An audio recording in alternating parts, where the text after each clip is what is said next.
Hey guys, what's up? It's Reborn into the building. Reborn 6819 here.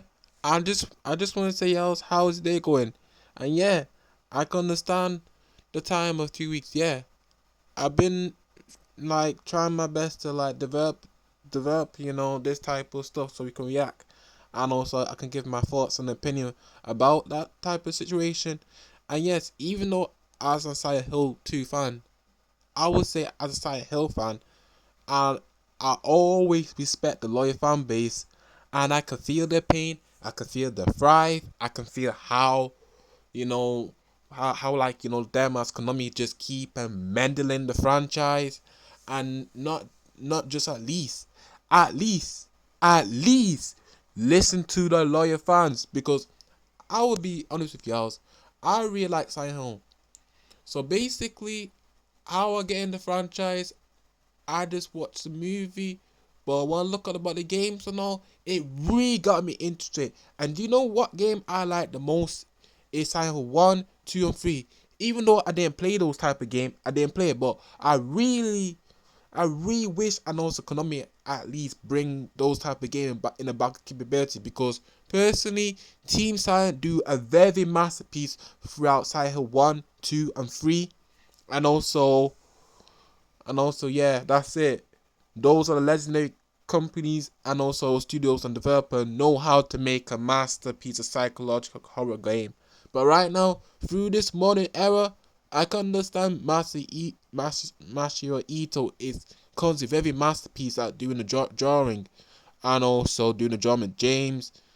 And what is it? Maybe Laura, Angela, and Mary and Maria. But the thing is, I need to tell y'all about the remake and what's my thoughts and opinion about the remake discussion. And I'm gonna get my message to the community. Dear community, I feel with y'all for the Silent Hill 2 remake. I absolutely feel with that one, because the thing is, I want to say this because I knew how Konami always trying your best to listen, like trying to like ignore yells, cause the fact like even us too, us OG fans. But even though I'm gonna say for a proper hardcore Sahel fan base, even though we've been trying and also for years and years want a good Sahel game to come back, we've been telling this company throughout the damn years, stop with having the Silent Hill IP go into Western. We all know Western is not that good at games, and if you see around current day modern age of Western, we all damn know Western doesn't like video games no more. It's not about video game at all no more on Western. It's about banning escapism, and now having a lot of games be like reversed and rewritten, and you have to like suit for the damn modern day of supporting the mainstream media. Political garbage we have to see in every damn shit down our throats, and y'all know it too. So, by the way, yeah, I want to react for part two of the community. I'm gonna like feel my impression too. I'm gonna give my true on thoughts and what's my personal standpoint of the game, because I have lots to say about Konami. I do have damn lots to say about Konami.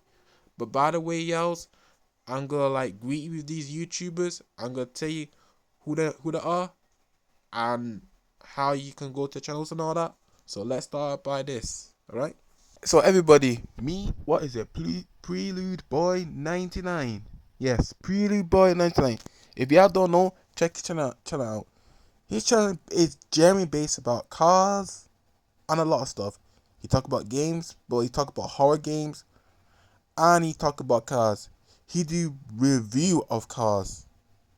If you check his channel out, and maybe in your opinion, if you wanna subscribe or not subscribe, then it's up to you whatsoever. But I just want to let y'all know he do horror movies and also cars as review, and also toy cars. Yeah, I'm saying this dude is into tech like Sky Beetle. What is it? 85. But I remember this car reviewer. Even though I subscribed to him for years, but I like somehow tell you his name someday. Yeah, yeah. So that's him, yells. He wants to do a lot of reviews about cars, and maybe he might get like a muscle cars soon around the year.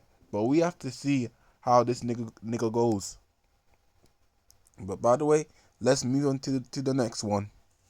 Oh, yo, yeah, I know this dude. Yeah, I don't know, the two of these YouTube, but I generally know this dude as well, cause he's from my state too, around UK. But basically, I'll tell you about him. Even though he can be sometimes very iffy, but let me tell you about this guy. Neko42 is. So basically, his channel is about survival horror games and also PvP and craft and survival. He does do like Resident Evil, maybe Dead by Daylight, and some other type of stuff. If you check his content, it will tell you like who he is and all that. And he does like game showcase too. I live streaming it as well. But generally, I do respect content, but sometimes it can be like an paid show as well. But at least he keep things real. So anyway, I got a lot to like respond and also how I feel. And here's the thing he got wrong from his own videos. So yeah, even though this dude can be like very iffy, but even though I do respect him as queen, but he can be very iffy around a lot of times. You get what I'm saying, else? He can be very iffy. Even though we all damn know he tells truth about the Cycle 2 remake, it's gonna be like, full on a lot of problem around the launch. But therefore we gotta stay on until release. But the damn thing, the majority side Hill community is not talking about. The only one damn character not talking about is Eddie. We need to see the full on opening trailer and Eddie too. And I hope they do bring this dude to it. Because let's see how they full on, the Strawberry Boy Eddie. Let's see. But by the way, right? So guys, this is Neko42, or you can call it Neo Neko42, whatsoever. But by the way, he's got like a dog which he loves inside him. He always posts about his community posts. Yeah, there we go. So right now we're gonna move on to what is it? We're gonna move on to the last one. Even on this guy talk about game the last one, which I genuinely appreciate, and I'm gonna respond to him as well. So yeah, let's move to the next one, shall we? All right.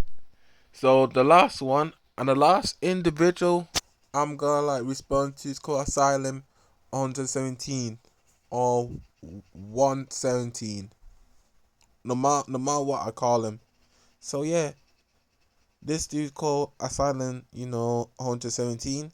He do gaming and he maybe talk about Western games. I might gonna like take reaction to it, even though what is it?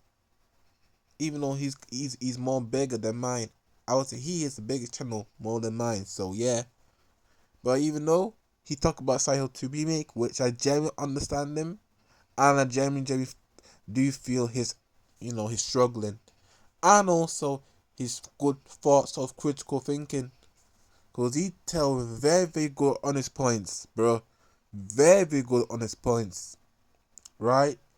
And even though that's how what is it us do. We keep things real. And I can't wait for my homie to like Revenant gonna talk about Silent Hill 2 remake as well. So therefore, right now, so I'm gonna like respond to three of the videos and how do I feel about the gameplay and also some certain topical wise. And yeah, therefore I'm gonna like be full on real and civil to the topical situation where we're gonna gauge through. So everybody, and also including four of you guys, yeah, listen to how I feel and also listen to the responses I made throughout your videos through my critique as well. And also guys, you can leave your thoughts and opinions in the comment section. I will be genuinely to like hear how you say as well, more than not saying anything. It's good to like at least try to like, you know, put your thoughts and perspective around situation. That will be better. But anyway, let's get into it. And here we goes. I want to talk about the Silent Hill gameplay trailer that came out yesterday on the Silent Hill Transmission livestream. I have a lot of things that I want to say, and I'm just really pumped for this video. I posted my reaction video to the Transmission event, so if you haven't seen that, go check it out. Not a lot of you have, and I understand that it's 20 minutes, so it's not going to be a huge video, but without further ado, let's get into this video. So I want to start off with the bad, and then I'm going to end off with the good. So let's start off with the most glaring problem with the release date trailer, and that is Angela. She looks a little bit weird, and a lot of people are speculating that she is trans. And that is a very, very touchy subject that I don't want to touch on this channel, but I have my own theories and beliefs as to why she looks the way that she does, and I don't think it's because she's trans. I honestly think that she's just not as polished as the other characters, because most of the other characters have a lot more screen presence than Angela. So Angela, if you guys don't know, Angela is a pretty pivotal character in the Silent Hill 2 storyline game, and she is by far one of the most tragic characters, and I don't believe that by making her trans, it's really going to benefit anybody, or anyone, to be honest with you. Alright, Prelude Boy 999. Let me stop you right there. I need to tell you this, and I'm gonna be real. I'm gonna be truthful. This ain't no harm, and this is no offending. This is no me offending nobody, not nobody at all. I'm gonna be honesty. I'm for real. Even they can censor me or get me the platform, but I always going to speak the truth, and will and always be honesty and loyalty. Simple. I'm gonna be like generally brutally honest, right? Cause the fact like I can understand I coming by your perspective. I do agree with Peter right there, but let me tell this for the meaning. The reason why the fan base calling was Angela as the trans, well, I'm gonna give you some examples, and you must do some little research, and this is how, what is it? This is how Western media constantly killing games. All right. Right, let me give you something for this. And to us, y'all, I'm telling you, it is true in real life. Let me show you what's the reason why majority of views are upset. It's coming from everybody from perspective angle. Why the majority of views upset? We can tell how, and we all know, and we all see how developers going throughout the times. So let me show you this. So come remind you, Prelude Boy 99, and I'm gonna tell you right now. Prelude Boy, and also every Silent Hill fans are showing you. Right now, I'm showing you this. And if you see, what's that I'm showing you? The proof is, Konami is allowing Western, and even by themselves, Konami think it's okay to have this game pieced by Western people. And we all damn know when the fans say modern audiences, cause the fact like they are appeasing to game journalists, which that mean is game journalists do get pretty much fences. When people are offended, they get super offended where they play game, and that's how once you hear hardcore Silent Hill fan base, chanted and shouting, "No, I do not like the tone modern audiences." It means developers gotta like cater to a minority groups, and also they gotta like, what is it? Like emasculine, men, and also humanize, female. What that mean? It has to be dehumanized from both groups. Yes, both groups as a whole. So that means they gotta like, tone down the masculinity and tone down the femininity. So that means desexualizing men and desexualizing women.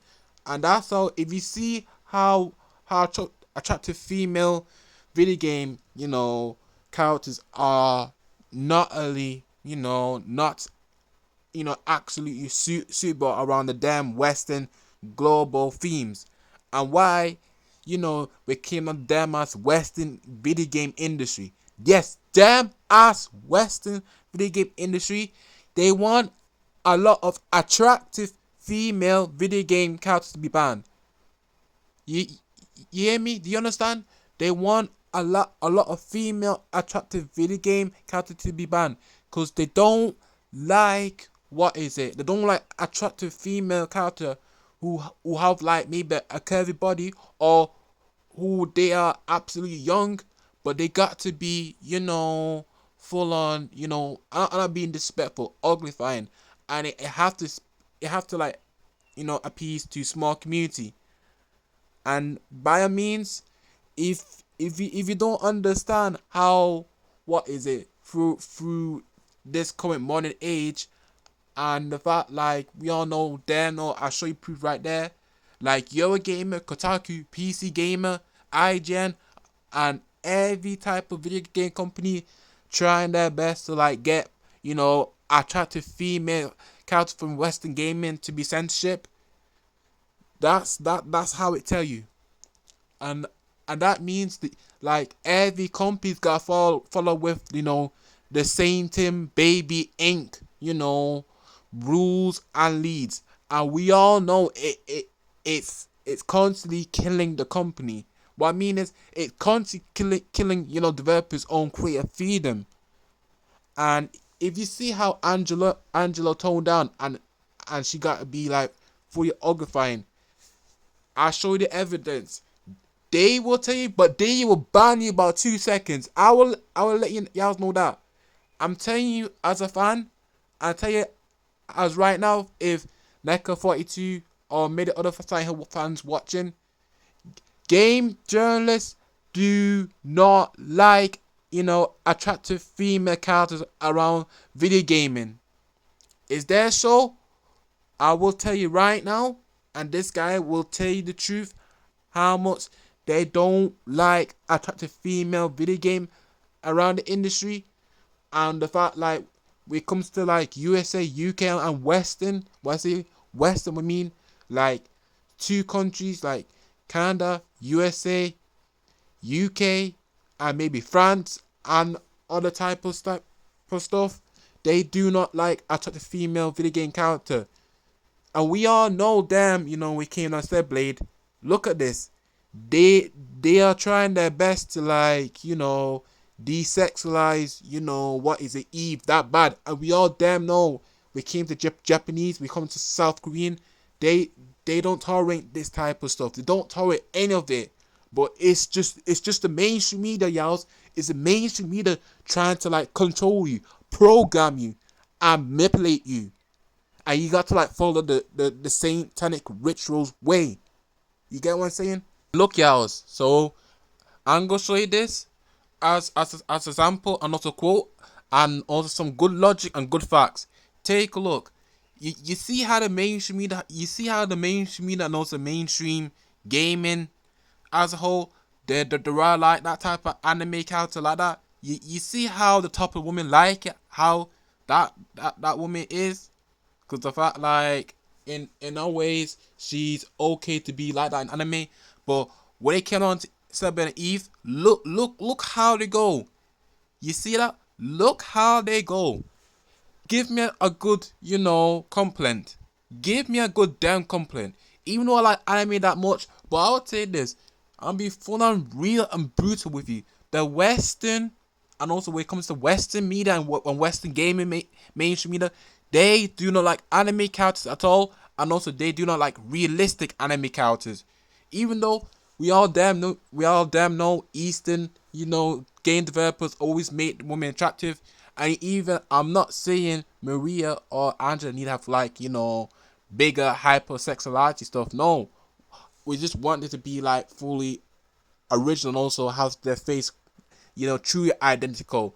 But when it came down to like, Western media, they hate every developers, and also good art and good talented developers with good critical thinking, man, and also good developers that generally at least 350% max care about the fan base and care about the identity of the original art and original passion for creating the characters and the design throughout the Silent Hill and also the Silent Hill 2 remake game. And also they want to make Anja who she truly is from the original, but make her young. The truth is, it cannot be like that. Because the fact, like, pre you boy in 99, I'm gonna tell you this, for example, I'm gonna be nice and be genuinely honest. I think he misunderstood there, and be real. Hit detection, like, working with Bluebird team. Even though if you say that, in your opinion, Bluebird team is not part, like, the detection, I'm telling you right now, Bluebird team signed themselves hit detection, and when came on the Bluebird team, and if they make Anja or Maria same to, like, the original design, then it's gonna be problematic for hit detection also through the console companies. Because what these console companies do, if they find out a company's stay true identity to the source material, they will constantly come after you non-stop. They will full on come after you by force. What I mean by that, they're not joke. They are like, super, 250%, highly negative, what is it, investors, bro. Yeah, damn us nasty investors. They are, legit. They don't care about, having the characters, like, identify to the original. They do not like that. Because if they make the whole character identify, it's gonna piss off the damn minority groups. It won't piss me off. It won't piss the true hardcore fan base off. It's gonna piss off the mainstream media, the people who's in, like, forcing, this type of slavery, and also this type of tactic, and also this type of manipulation. And we all damn know I'm not woke. I don't want to be shoved down into this type of shit. But the fact, like, is the Matrix trying to, like, use the fan base so they can be, so one of them gotta be denial, and they gotta support that type of stuff. If they don't, they're gonna, like, ban you. And that's why they are not telling the honesty. And the truth is, we are seeing, like, Western women right now making women uglier far more, because they don't like attractive women, because it's only gonna offend one community, and I'm gonna damn address it right now. So y'all, look at this.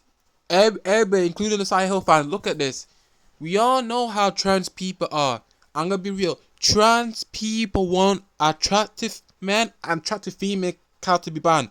And look at it. Right now, through the current, day and age, the trans people are so happy that women are truly, like, masculine, and also attractive female characters around this industry is fully banned. You know one reason why?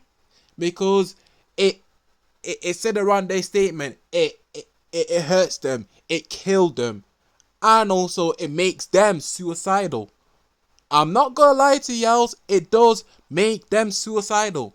If you see how they go, because the fact, like, if every Eastern game developer or every Western game developer, for example, if they make women, like, more likely, like, I would say, like, a more say, like, a BBL, or more say have women have, like, a, big breasts or some type of stuff, or if they make them super sexy, they will cry, and they go talk about self-harming. And that's the thing now throughout this current day and age. And they won't tell you else. They won't tell you that shit. They won't tell you that shit, because it's gonna affect them. And that's the true meaning of them, bro. That's the true meaning of why transgender people are like this. So basically, it does offend them. For example, if they make, female characters, look like attractive or beautiful, they get so upset, and they get so super very emotional, and they will start to talk about self harming, their entire self, and talking about how much they hate, attractive female character. They hate women. They super hate women, and also hate men. but they generally hate two-sided gender, and they really hate female characters that most, because it's basically, what is it? It's pleasing to men, but you got like, proportion of minority women don't like how the female character around their side, only around their side, to be like uglifying and all that. And you got like most women getting tired of this type of stuff, getting tired of that shit. They want to enjoy the games. They want to feel themselves like, beautiful, and also, amazing, and kindful and lookiness. And so Jeremy, indeed want to play the game. But right now, if you see how many women are upset, crying about, due to this type of face changing, and also right now around this industry, how the Western, decapitate women on a video game and get them removed every single attractive video game character of women, like beautiful women, or very great, hot model women removed. It's because of the trans people. They do not like this situation at all, cause it's them facts, y'all. They do not like it because it's upset them around their behalf, and it also make them, want to self-harm. I'm not gonna lie, it does hurt them. And it feel so deep down emotion by them. I'll tell you about it, at the end. And that's simple. Carry on the video and let's see what you have to say, and then I'm gonna respond to it as well. Because I can see that already being a very, very touchy topic, and knowing Konami, they want to make money, and they don't really have time to really dabble in politics, and they're kind of leaning hard into this mental health kind of PSA that was shown in the short message, that I honestly believe that they're going to let Bloober Team cook, and Bloober Team has been cooking. So I don't believe that there's some sort of secret agenda behind Angela's look. I think it's just simply the fact that it's just not a good angle. I believe that everyone has a bad angle, and some people, a lot of people, have good angles. I have bad angles. If you look the side of my face, I have an overbite, and I'm not self-conscious about it. Damn. I'm gonna openly say it. I don't think I have good angles. I'm just gonna be honest with you. I think there's just one good angle, and I don't think your guys are looking at it right now. So I just think it's just ridiculous how people are just automatically saying, "Oh, these characters look weird. They look different from different angles." I'm like, well, yeah, that's human. Humans look different from different angles. Another thing that I dislike is going to be the deluxe edition for the games. I'm not as bent about it as I was before. I'm actually a little bit more understanding, because by having a 48-hour exclusivity, or basically a 48-hour early access, you're pretty much supporting the idea that you want to charge people more to play the game early, which in my head is like, well, why can't you just release the game on that date?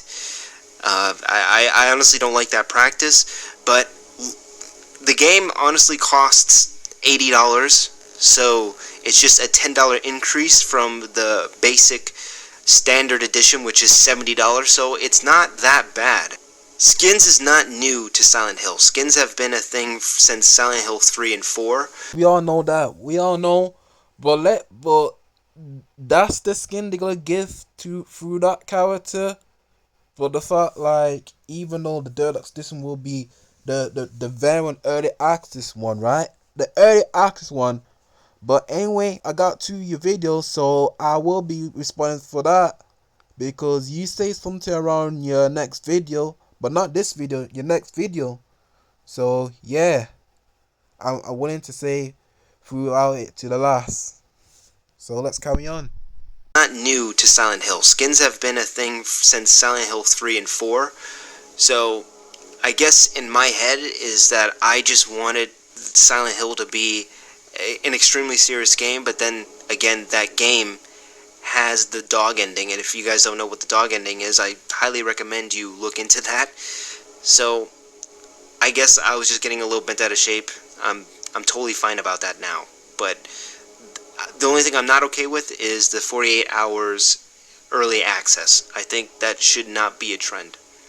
So let's talk about the things that I like about the game. I like the atmosphere. The atmosphere looks great. I love when James is walking down the streets of Silent Hill and you just see a whole bunch of leaves just blowing in the wind and you just see the foggy atmosphere. I like when he's going through the neighborhood and everything just feels a little bit more condensed and claustrophobic. It actually feels a lot more residential than the previous Silent Hill game, or the original Silent Hill game, I should say. The Silent Hill game felt residential. It felt like it was a real place, but this trailer gave me more of what I wanted and what I liked from the original game, which is a huge plus. I also like the combat. I think the combat looks good. I'm with you, homie. I'll be real with you, bro. The combat, I will say, and also the gameplay when James walking, homie, he walks clunky as. I'm telling you, bro, that dude walk clunky as hell. I really want to improve on James walking, bro.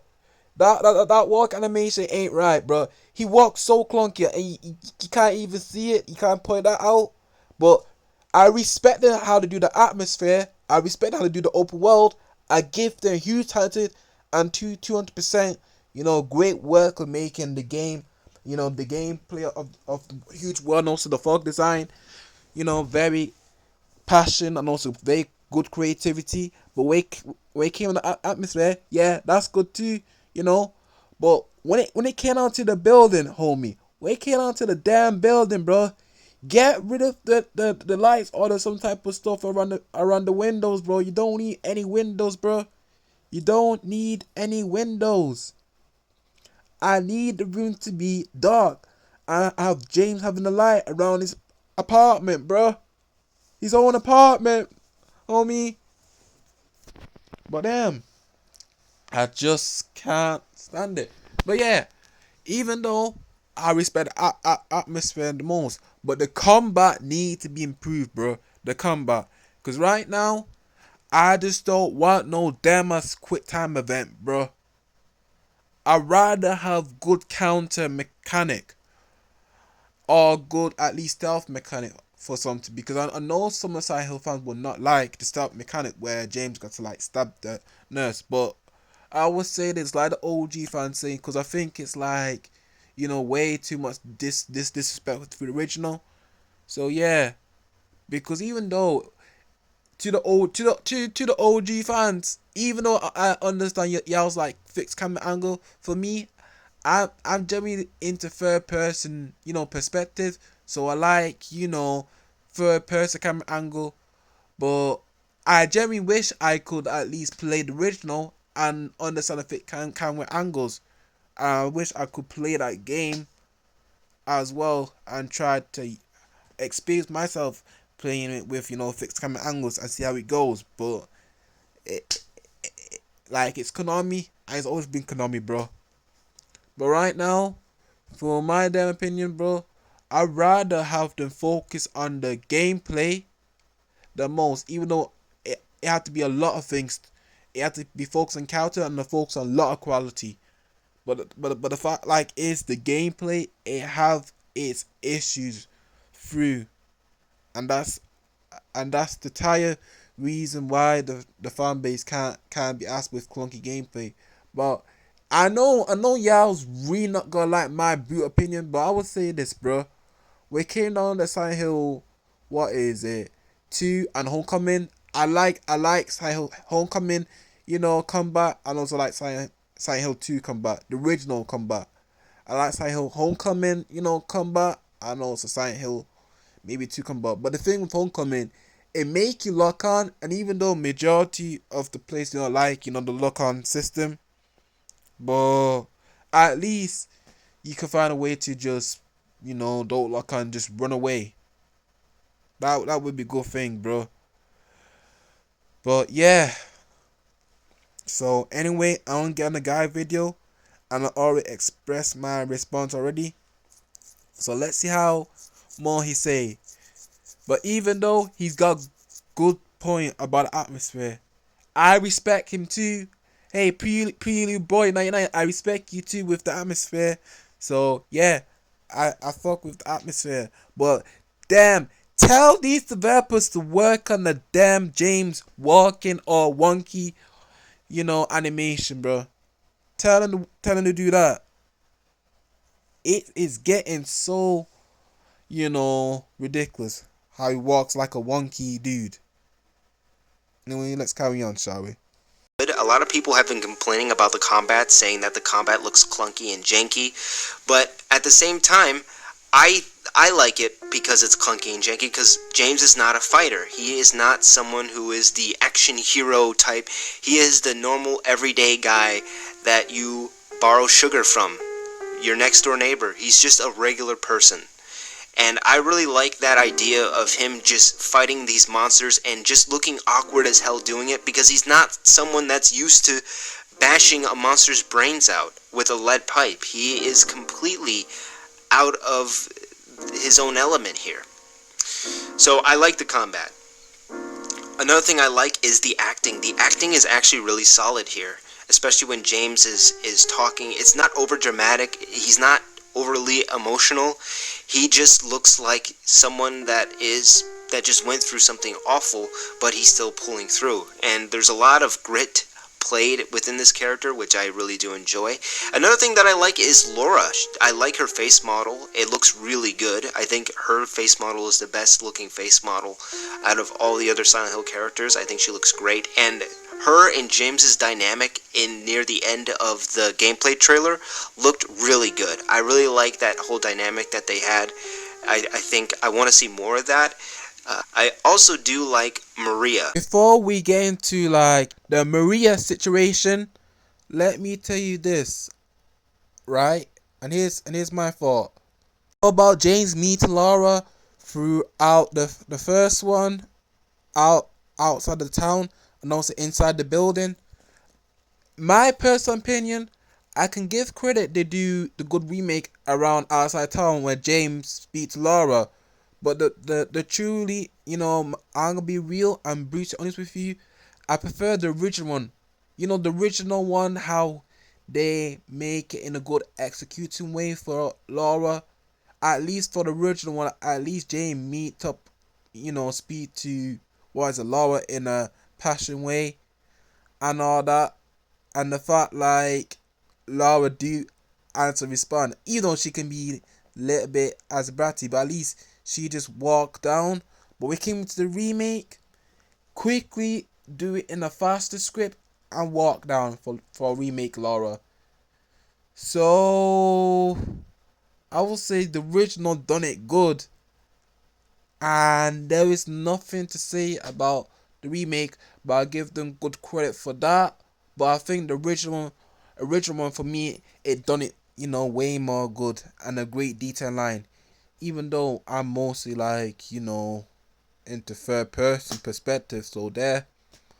But I generally like how James execute, Laura good type of scripting through through like the original. But yeah, but when it came to him going to the bed with when he faced like the bed monster, all that type of shit. Nah, this is where I disagree. Where James, want to like make Laura to like come back to him and all that type of stuff. But the fact like that's where how the scripting go in the different angles, and also it's like, James feels so super stressed, bro.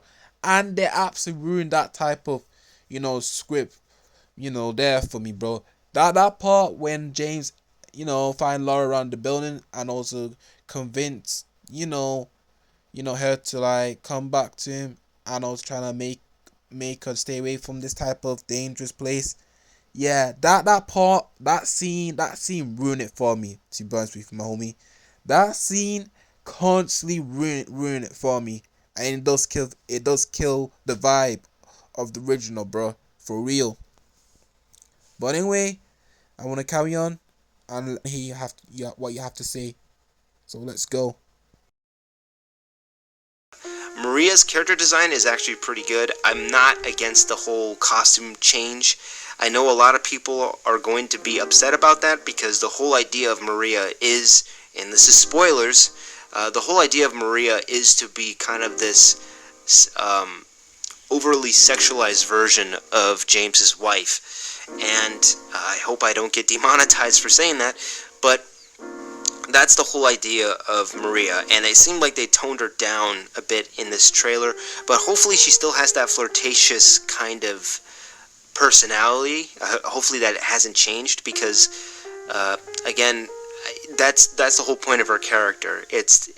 I believe the point of Maria is to show the temptation that James has had throughout his time in the game. I'm not going to spoil anything else. I'm just saying my thoughts. I really did like the face models and the gameplay. The graphics look absolutely stellar. I'm really excited for this game. I want there to be more. I want to see more of this game, but I think this 13-minute footage that I've gotten is enough to satisfy me until October. We might probably get another trailer in between from May to October. I'm not sure. But the whole transmission event has honestly just been about Silent Hill 2, and I think that's great. I think it's good that they just focus on one game rather than 4 other projects. And it also tells me that Konami is really focusing on making sure that this game is properly represented, properly advertised, and that their main focus is getting this game out and making sure that it gets the tender love and care that it deserves. And from Bloober Team, it seems like they're doing that. I have to say that I'm very impressed with what I've seen so far. It seemed like they've done a lot of things tastefully. And one thing that I absolutely love, and there's a lot of things that I love about this trailer, but another thing that I love about this trailer is the combat with the nurses. I thought that was a really, really awesome scene, showing the combat, that he can dodge and the monsters can actually block. I don't know if anyone saw that. I haven't heard anyone mention it, but when James swung that pipe, See, guys, look, the nurse blocked it with her hand and smacked James with the other. And I thought that was brilliant. I really like it when enemies are more smart and they're not just punching bags or just walking blood bags for James to just put bullet holes through. It shows a lot more complexity into the enemy design. I also like that the lying figures do their little crawly thing. I dig that, especially during the Brookhaven Hospital when James was trying to do a puzzle. You just heard one behind you fall through the window and just starts squirming around on the floor. That is the kind of horror that I like. That's the kind of horror that I want Silent Hill, and I know that Bloober Team is capable of doing stuff like that because they've done a pretty decent job with their other games like Layers of Fear, Observer, and the Blair Witch. They're really good at creating atmosphere, and I think they absolutely nailed it. But they need to work on the clunky gameplay. I also liked that that's when, the only thing when James was very, walking down that dark corridor, when you just look straight down, it's just an abyss. It's just straight up darkness, and that is the kind of stuff that I want. It is to give you that sense of uncertainty, that fear that you just don't know what's on the other end of the hallway. And that's what I love so much about the original, and I'm glad that that's coming back. The developers who are working on this game had a kind of a 5-minute interview session, and they pretty much said that there's going to be multiple endings, which is also a plus, having multiple endings. I think that's great that they're staying on to that rather than just having one ending. They're staying true to the original.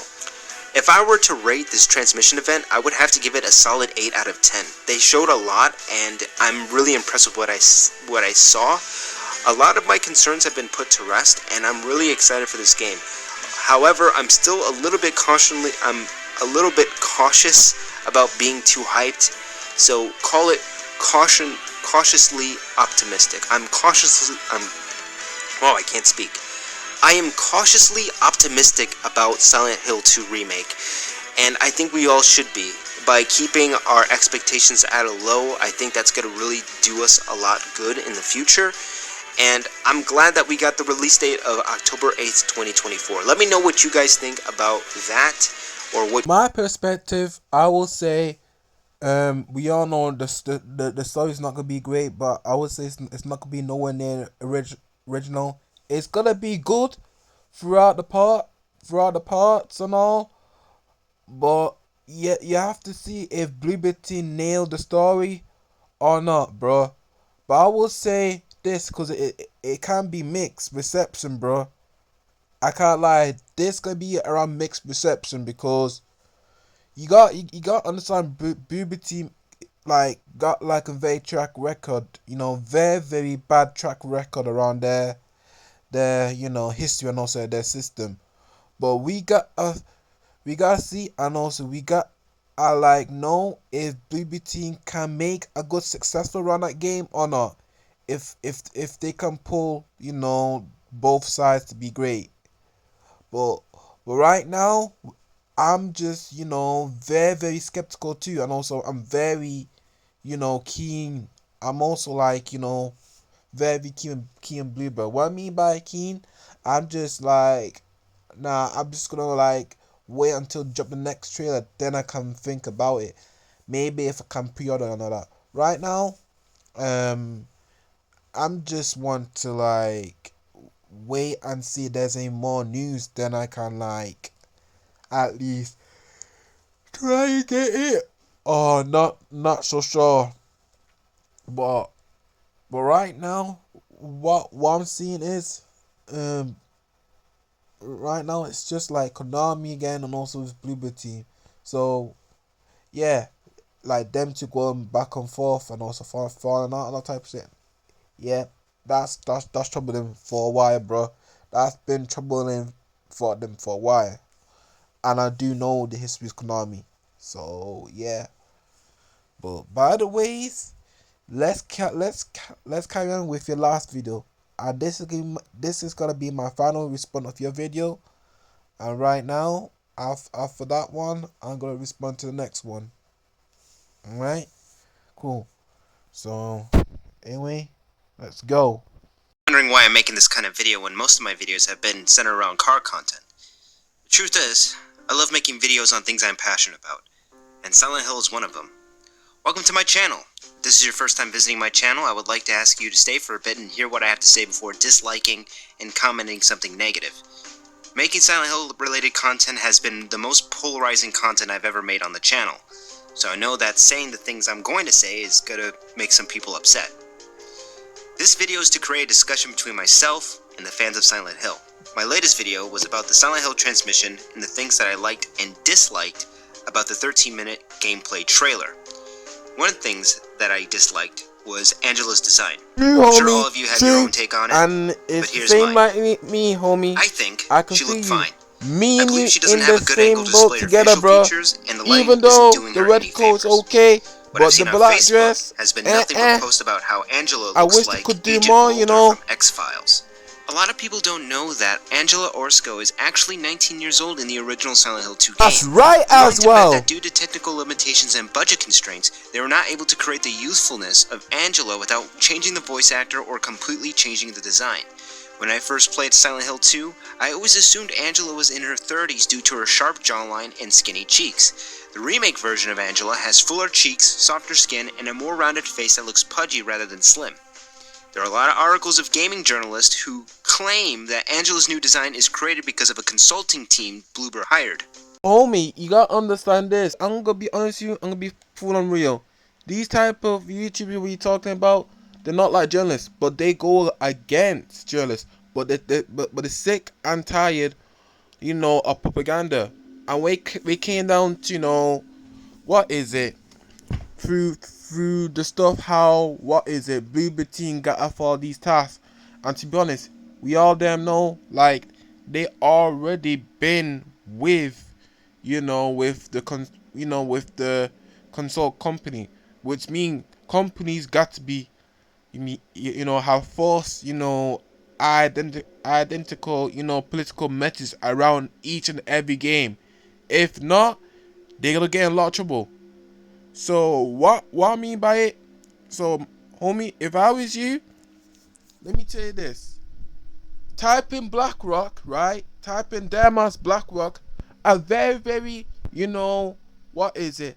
A very, very highly socially progressive company, and what they do to each and other investors, they tell them this: they must give every circumstance of change. If not, then they could face consequences. And if you don't know about BlackRock, type in, because they are, I would say this, they are fully anti, consumer, and they go progressive harder on team. Like they gotta focus on what the business, but not focus on what the consumer want. And it's generally, creating profits for, company value, like Konami values, and also, what is it, developer values, what's their thoughts and belief down, players flow. And if you see how majority of people point out, they're just sick and tired of social, ideologies and political ideology coming down each and every other game. And if you won't believe me, I'm gonna send you a video here, and I'm gonna state you some facts. So I'm gonna give you what's definitely a BlackRock, and that's how Blue BT need to, like, if you don't believe me and all that, but it's true. It's on their website. They are working with them, like, even though it's got Cayman story and all, and if it goes to whether, if the majority of fans point out through launch, if it's true that Blue Team worked with them, or with hit detection, it's true they changed a lot of things, and that's okay for them to point out and be upset about it. Because right now, I'm telling you, those type of companies with Sega, and also, what is it, other company like Remedy Higher, and a lot more, those type of company are not, like, consumer friendly. No, they are fully anti-progressive, consumer friendly, and anti-gamer, as sure. And if you see why YouTube call out, because like, let me say this, Konami, around, giving Western people that they don't like getting into these type of subjects, and which they are, like, a modern day, anti-game, activists. Because basically, if you take a look at Western games, how they're flopping, it's cause company rather don't want to hire good talented developers. They want to hire, like, full on anti-extremists, like what I said before, like anti-consumers and anti-game activists, which don't like games at all, and they rather, go for social political views point. And even though, if you see, majority of fans do not really want, social political viewpoints around the game, then you can know. But by the way, let me give a definition what is, BlackRock. And this guy will tell you this, bro. And tell you what's ESG too. So let's listen what he say. Let's go. What's an investment criteria for you? Well, behaviors are going to have to change, and this is one thing we're asking companies. You have to force behaviors, and at BlackRock we are forcing behaviors. 54% of the incoming class are women. We added 4 more points in terms of diverse employment this year, and what we're doing internally is, if you don't achieve these levels of impact, your compensation could be impacted. Okay, we're doing the same thing. And so it's just, you have to force behaviors, and if you don't force behaviors, whether it's gender or race or just any way you want to say the composition of your team, you're going to be impacted. And that's not recruiting, it is development, as Ken said. And ultimately, it's still going to take time, but I am just as much shocked as Ken is that we have not seen more opportunities, and we're going to have to force change. And so I want to put on that, like, very mercenary hat for a second and talk about the way that we decide how we're going to sell the art that we make and how we're going to approach the audiences that we make it for. Because I think so often when people like us get told, from higher ups or from society at large, this isn't what players want, it's not a conversation about content, it's a conversation about demographics. And I think that in our industry, and in so many creative industries, if you want to look at film and television and any art form, we start treating our core demographics as a fixed and static value, something that does not want to change and something that is locked in place. So despite, like, the changing face of audiences, despite the changing face of conferences like this one, we still look at our core demographics and say, okay, they're white, cis, hetero males, and we cater almost exclusively to them. And the problem is that we don't just cater to them like, here's something that we think you'll enjoy. We cater to them the way that we cater to like a picky baby. We feed them the same thing that we know that they love, and we keep on feeding it. We're like, here you go, you love it, eat this, eat this, eat this, so that then when they get anything else, they react as a picky baby would, which is be like, whoa, no, thank you, I do not want this. And we've actually done this so long that what we're doing is creating an entire nation of picky babies, and they make us scared to deviate from what we actually want to do, just in case these picky babies don't want to play your game. If you're a creative working in AAA, which I did for many, many years, put this stuff up to your higher-ups, and if they don't see the value in what you're asking for when you ask for consultants, when you ask for research, go have a coffee with your marketing team and just terrify them with the possibility of what's going to happen if they don't give you what you want. See, I told you. Like I said, Pretty Boy 99, and also majority of the fan base, majority of the Silent Hill fan base know, and they know what they see, where Konami want to choose a certain type of company, even though Bloober Team say no, but Bloober Team got to go for it. And what's that mean? If I was you, y'alls, look, here are the individuals that all time years companies always got do a lot of sort of change, and also certain type of piece into these type of graphics. Guys, see right now, look at the thumbnails and look at everything, right? To be honest with y'all, I'm gonna be real. Konami don't want to appease the game for gamers or truly original fan base. No, they want to appease to modern audiences. And let me tell you what I mean. We're cleaning modern audiences. People who are generally socially progressive.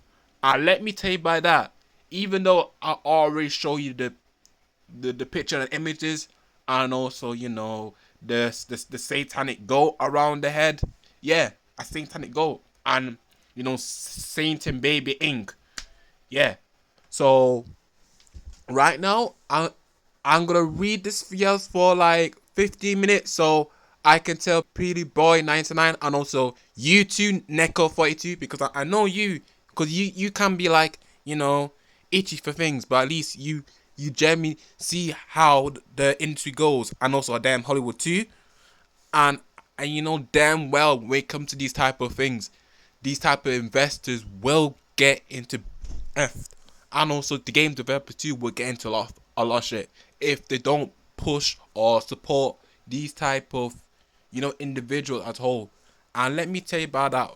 For example, socialists. Yes, socialists. So let's hear about the truth about socialists do to consumers. Like, for example, for me as a gamer as a whole, and also for me as a customer, so me as a consumer as a whole.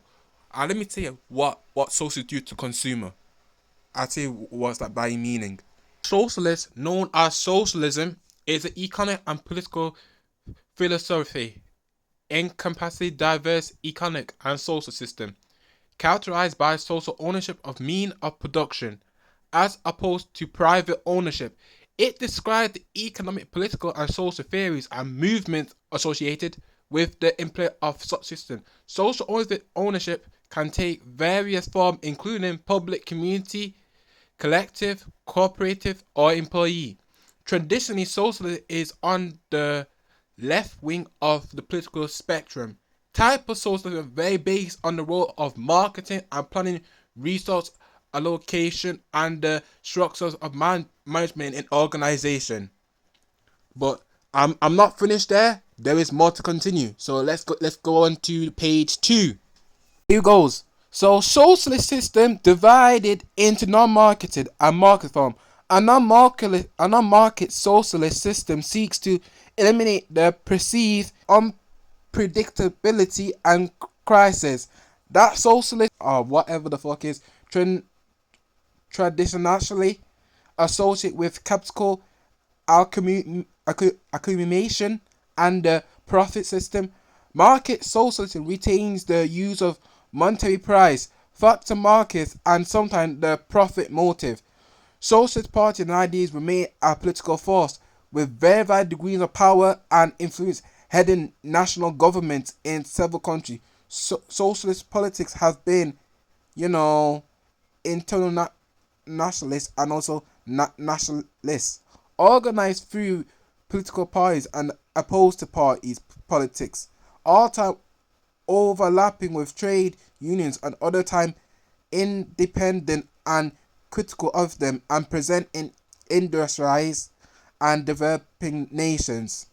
And it's called like social democracy. Yes, y'all, social democracy and industrialized. Yeah, industrialized. Whatever that type of stuff say, y'all can pronounce it for me, bro. But by the way, I'm gonna move on to page 3. The page 3, this will be the interesting moment y'all really need to know, and that is true. We all know Konami by their meanings they want change, even though okay, fine by them. But but let me tell you how Blue BT hide those type of companies, and even right now they investors looking at Blue BT the most. The investors and the executives as well, full on executive. So investing in executive, and they must listen to them. So I'm gonna like show you so you can know it by the true meaning of a red flag. Supporting economic and also social invitations to promote social justice. What that mean is to promote social justice warriors. If you don't know what that mean, type around what's mean social justice warrior. People who are very extremely extremist, and they don't like consumer at all. They do not like gamers, and they have like, in their bio and also a personal opinion, they want people to like support anti-game rights, and what they do, they listen to them, and they gotta go with it. And to be honest, and if you see how the fan base still constantly have, lower expectations by Konami, cause the fact like when Konami say modern artists, that means they want to like appease to smaller partial groups. They want to appease to mainstream media. Yes, the gaming mainstream media, like journalists, full on proper extremists. I would say real extremists, motherfuckers. And that's for sure. So by the way, let me read y'all's this, and then I'm gonna like continue the video. So just to let y'all know what is socialist means, and also why Colombia want to like go for it, or why the majority is always getting tired with socialist standpoint. So I'm gonna read it right now, and that's the red flag. Supporting economic and social invitations to promote social justice while retaining socialism as a long-term goal in the post-war period. Social democracy embrace mixed economy based on Keynesianism within predator. I don't know what the fuck it is. Predator mentality, develop capitalist market economy, and liberal democratic polity that expand state interpretation to include income redistribution, regulation, and welfare state.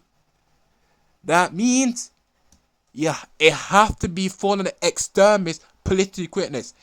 If they don't support, political correctness, then that means it's something called fire. That means they're gonna have like a fire against them. And even though we all damn know straight up to 90s, early 2000 game were never ever, blatant as a politics. Games back then were never ever full on politics at all. In my damn opinion, I'll be personally. Games back then were never ever non-political at all. But by the fact like you got like what is it? Gaming mainstream media back then tried their best to like tear down video games because they don't like escapism, or they don't like fantasy. But they are fully proper, anti escapism and anti fantasy. You get what I'm saying? So please you boy 99, understand it and take for example. Learn to research those words and know it by meaning. Alright, so anyway, let's get in the video and let's continue so I can move into the next one. So let's do it right now. Sweet Baby Inc. / hit detection. Looking at these articles, I struggled to find how they were able to find the proof to support their claims. So, I did some digging of my own and traced it back to a cross user named Manga Lawyer. I read their cross post stating that Bloober Team hired hit detection consulting firm to sanitize and tone down the story of Silent Hill 2 Remake. From this post, other gaming journalists chimed in and gave their own take, saying Bloober Team is completely missing the point of the story and that this game will be dead on arrival. I took a look into the Hit Detection's website to see where exactly it states that it worked on the Silent Hill 2 remake.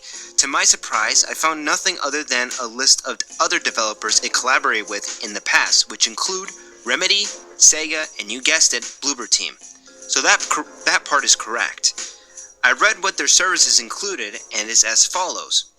Big picture analysis. We weigh in early features and zoom out to see the broader landscape, identifying trends and opportunities. SWOT analysis. Our strategic assessments and strengths, weaknesses, and opportunities and threats. Build comparison analysis. We offer to follow up evaluations with a checkup for titles in progress. Sensitive issues assessment. Our team assesses the risk factors for depictions of characters from underrepresented groups, themes, and potential community reactions. Media training. Our experts coach you to shine in interviews and presentations. Sales forecasting. We offer data-driven predictions as external check on our clients' internal projects. Mock reviews. We help our partners assess how near final titles will fare in today's critical landscape. Greenlight evaluations. We provide turnkey services to help our partners make decisions on publishing titles. Competitive analysis. We can explore the genre landscape to help shape our clients' decision-making. Post-launch research. We can deliver post-mortems that surface the factors behind a title's success and shortcomings. From the games I saw on the website, I saw examples like Layers of Fear Remastered, Alan Wake 2, and Sonic Frontiers. So I ask, where is this information coming from? Where is the proof? Good journalism is not about having sources, it's about having credible sources to back up the claim. The cross user, Manga Lawyer, is accusing Hit Detection on toning down the story of the remake in an attempt to please a contemporary audience, yet there is no current record that they have consulted with Bloober Team on Silent Hill 2 Remake. I believe they have consulted with other games, but I can't find the exact proof that indicates what games they consulted on. There is, as of writing, no proof that Hit Detection is involved with Silent Hill 2 Remake. The place a hit didn't announce it yet. Once the announcer on the system, they might know. But the truth will be told. I'm gonna replay the video so you can know the meaning. And to be honest, I'm gonna be with you, homie. They got one video game shut down because they have those type of consulting company going through their business, damaging it, and do proper vandalism. And look what happened. They've been bankrupt, bro. So there. And if I was you, take a look what the website about and how consult company do, and take a look. I'm gonna replay what this guy is saying that, for example, for BlackRock, so you can know. I'm gonna replay it so you can understand it for a meaning. So let's go. What's an investment criteria for you? Well, behaviors are going to have to change, and this is one thing we're asking companies. You have to force behaviors, and at BlackRock we are forcing behaviors. 54% of the incoming class are women. We added 4 more points in terms of diverse employment this year, and what we're doing internally is, if you don't achieve these levels of impact, your compensation could be impacted. Okay, we're doing the same thing. And so it's just you have to force behaviors, and if you don't force behaviors, whether it's gender or race or just any way you want to say the composition of your team, you're going to be impacted, and that's not recruiting, it is development, as Ken said. And ultimately, it's still going to take time, but I am just as much shocked as Ken is, that we have not seen more opportunities, and we're going to have to force change. But with you, let me show you this, and this gonna be on the system, but it's always gonna be screenshot and everybody can see it. Worldwide artists can see it. But by the way, please, boy 99 and also Neck and also other side of the community. This is what they mean for Blackwell, for their system and also for the guidance. So every video game company gotta like take part as it is and join them.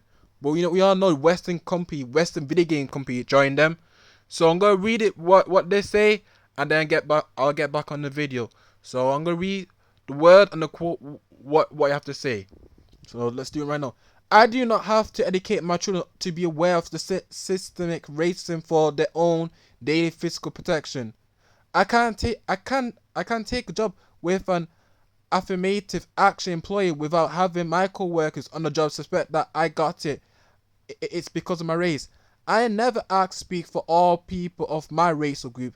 I can worry about racism without being seen as self-interested or self-seeking. If my day, week, or year is gonna be badly, I need not to ask of each negative episode or situation whether it has to be racial overtone. That means they want to like basically change, companies' artwork and go on full on discrimination. Yeah, proper discrimination. And that's to me meaning they are self-aware, but they go shove it right down your face. I want if every fans or every people call out what's this change, they go slander you as possible as they can. Trust me. If one proof I can get on my next video, trust me. But anyway, I'm gonna kind of play a video, but I'm gonna show you this. For example, that's the meaning of that's the meaning of BlackRock, and also that's the meaning hit detected. What I mean by center by under reputation group, it means they got a like piece of these type of group. It had to piece to proper, business wise, socially and also social business wise. If they don't, they're gonna get fucked. I'm telling you, homie. Even though in the system the economy is not there, but it will be. Trust me. Because I know how the mainstream media go. Because they're always like this. Full on social manipulating and also doing, damage control. And that's what we're seeing right now. How majority of views getting tired of this type of nonsense. But anyway, let's come to your video. Alright, let's go.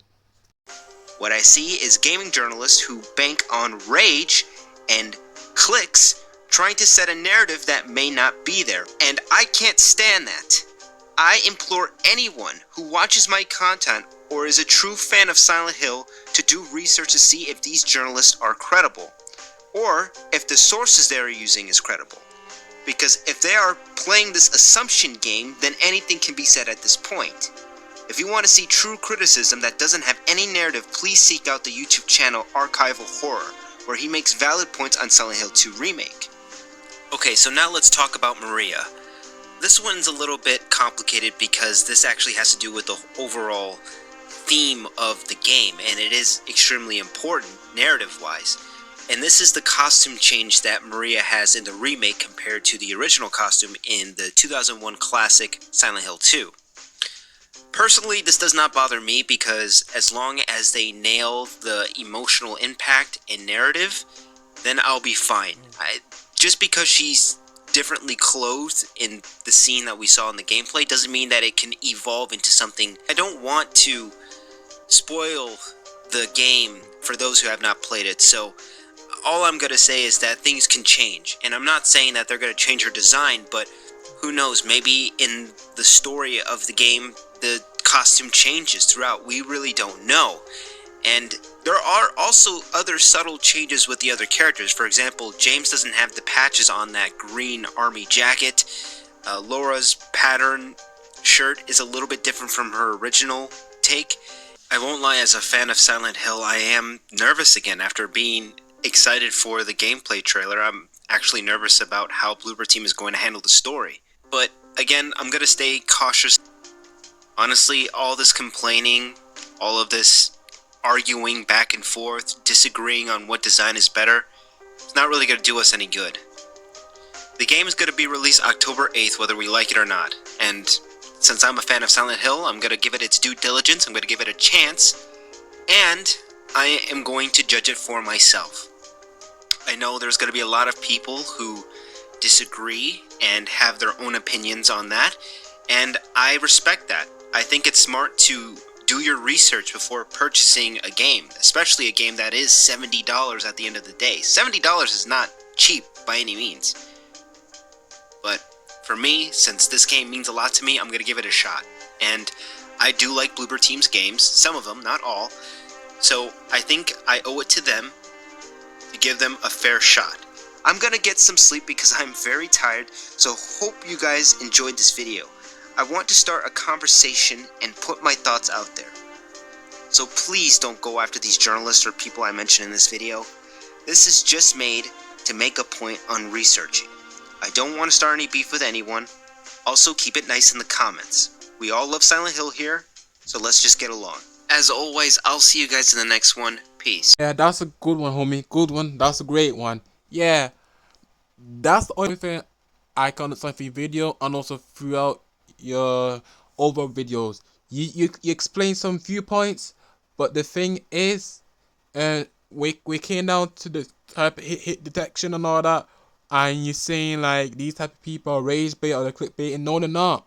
What they mean, they're showing real evidence or showing official proof, but the fact like these type of organizations don't want to tell you the proof, because if they do it around their beside, they will get into trouble.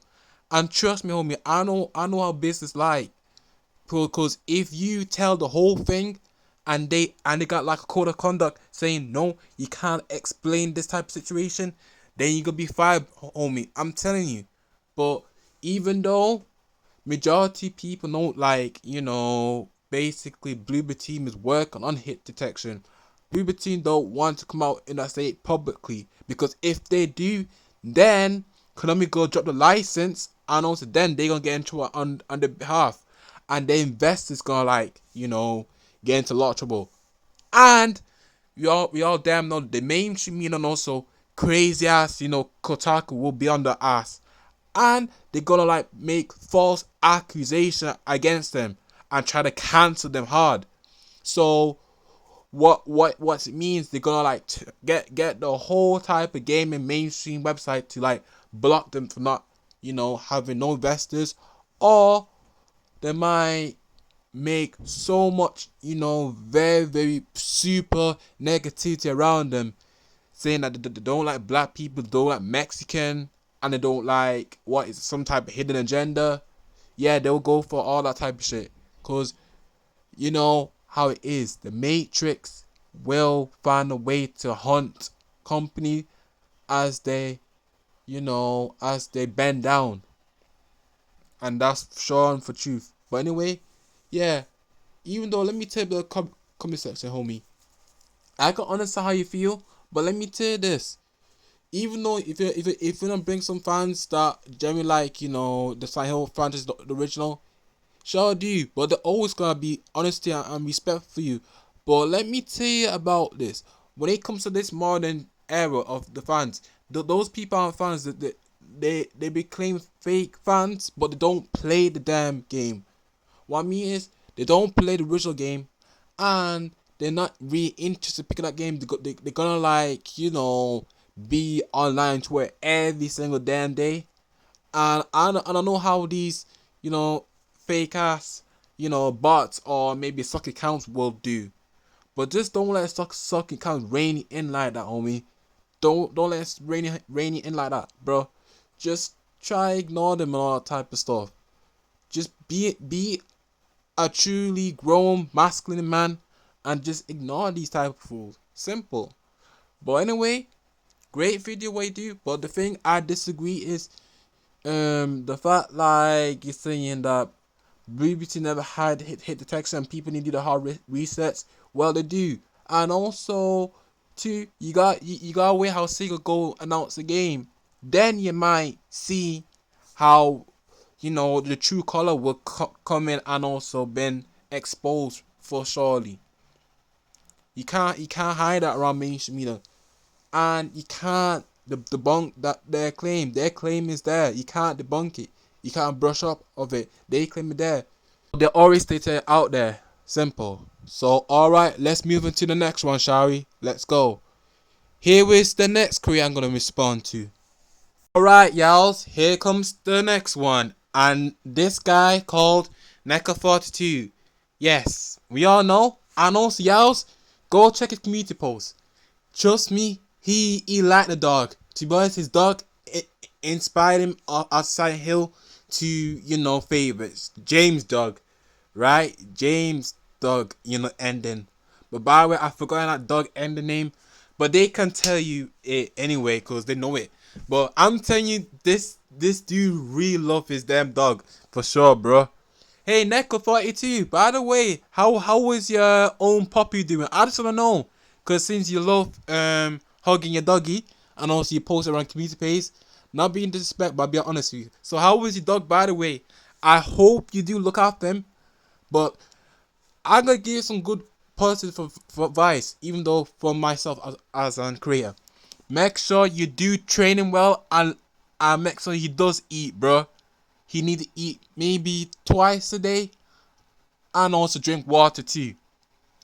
For being, because I'm telling you, homie, you do need a dog to live around your life, bro. You need it, and don't try to, like, you know, make him stay around less food, because it's not that great for a pet. Making having, you know, less food and all that type of shit. Yeah, make sure you train him all damn day, bro. All damn day. But matter of fact, let's get into content. So basically, NECA 42 is about like survival horror, PvP, cross survival, new Souls-like. So he play like Souls-like game and all that. But meanwhile, when it came to, like, you know, us, we want open world crime games. Of course, we all know the sad pathetic gaming mainstream media want to call every game like a GTA clone.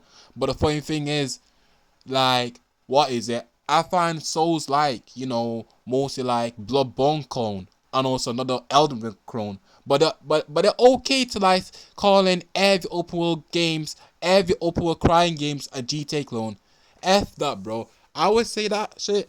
Get the fuck out of here. But by the way, I'm gonna focus on horror game. So basically, NECA 42 is a pretty much original hardcore fan, just like I am those. But even though I didn't play the original, and the fact, like, damn, Konami don't even do back capability for that game too. But maybe I might have my interest in maybe get a copy of the remake. But I'm not getting a physical though. But I have to see how the trailer goes. But by the way, he does Silent Hill 2 content of Silent Hill 2 remake.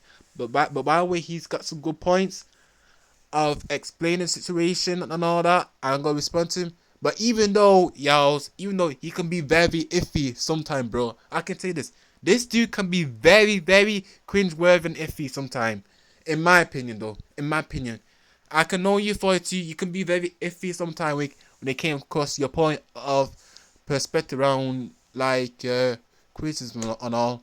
But at least you try to make things, you know, absolutely real. And all that type of stuff. Keeping it real.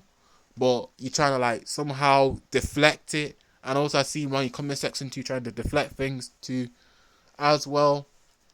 Even though, what is it, you not even understand most of the part of the fan saying. But that's alright by you. But by the way, let's get into videos. Let me have to address some few things. Sorry. Anyway, I'm gonna go do it right now, and let's play it. Alright, here we go. The internet is upset about Angela. First, the combat looked bad, and it still does, by the way, but we're going to get to that later. True, and exactly, now they've revealed bro. the first look at the Exactly. supporting characters and dialogue, and again, people are voicing their concerns. I have a bunch of videos planned, but this one, I just want to go over the reveal of Angela, the controversy surrounding it, and what my general thoughts are of her new design. First things first, though, the new face.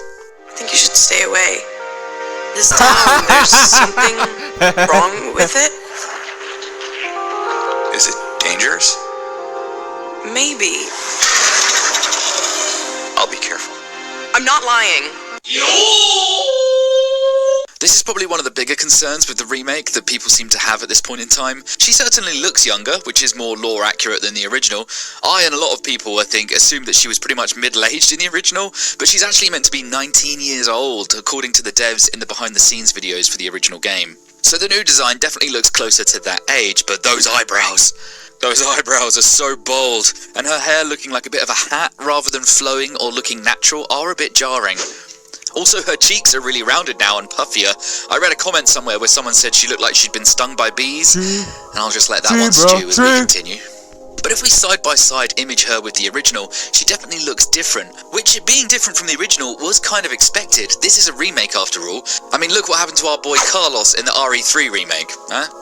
But the rest of the cast seem to look like what you'd expect these guys to look like in the modern age on modern tech. Well, actually there is some beef around Maria too, but we'll get to that in another video. Angela just looks like she sticks out the most as looking kind of off, is what I'm getting at. Her model even seems less detailed than the others. It could just be a lighting issue, but when she stood next to James, it's much more noticeable.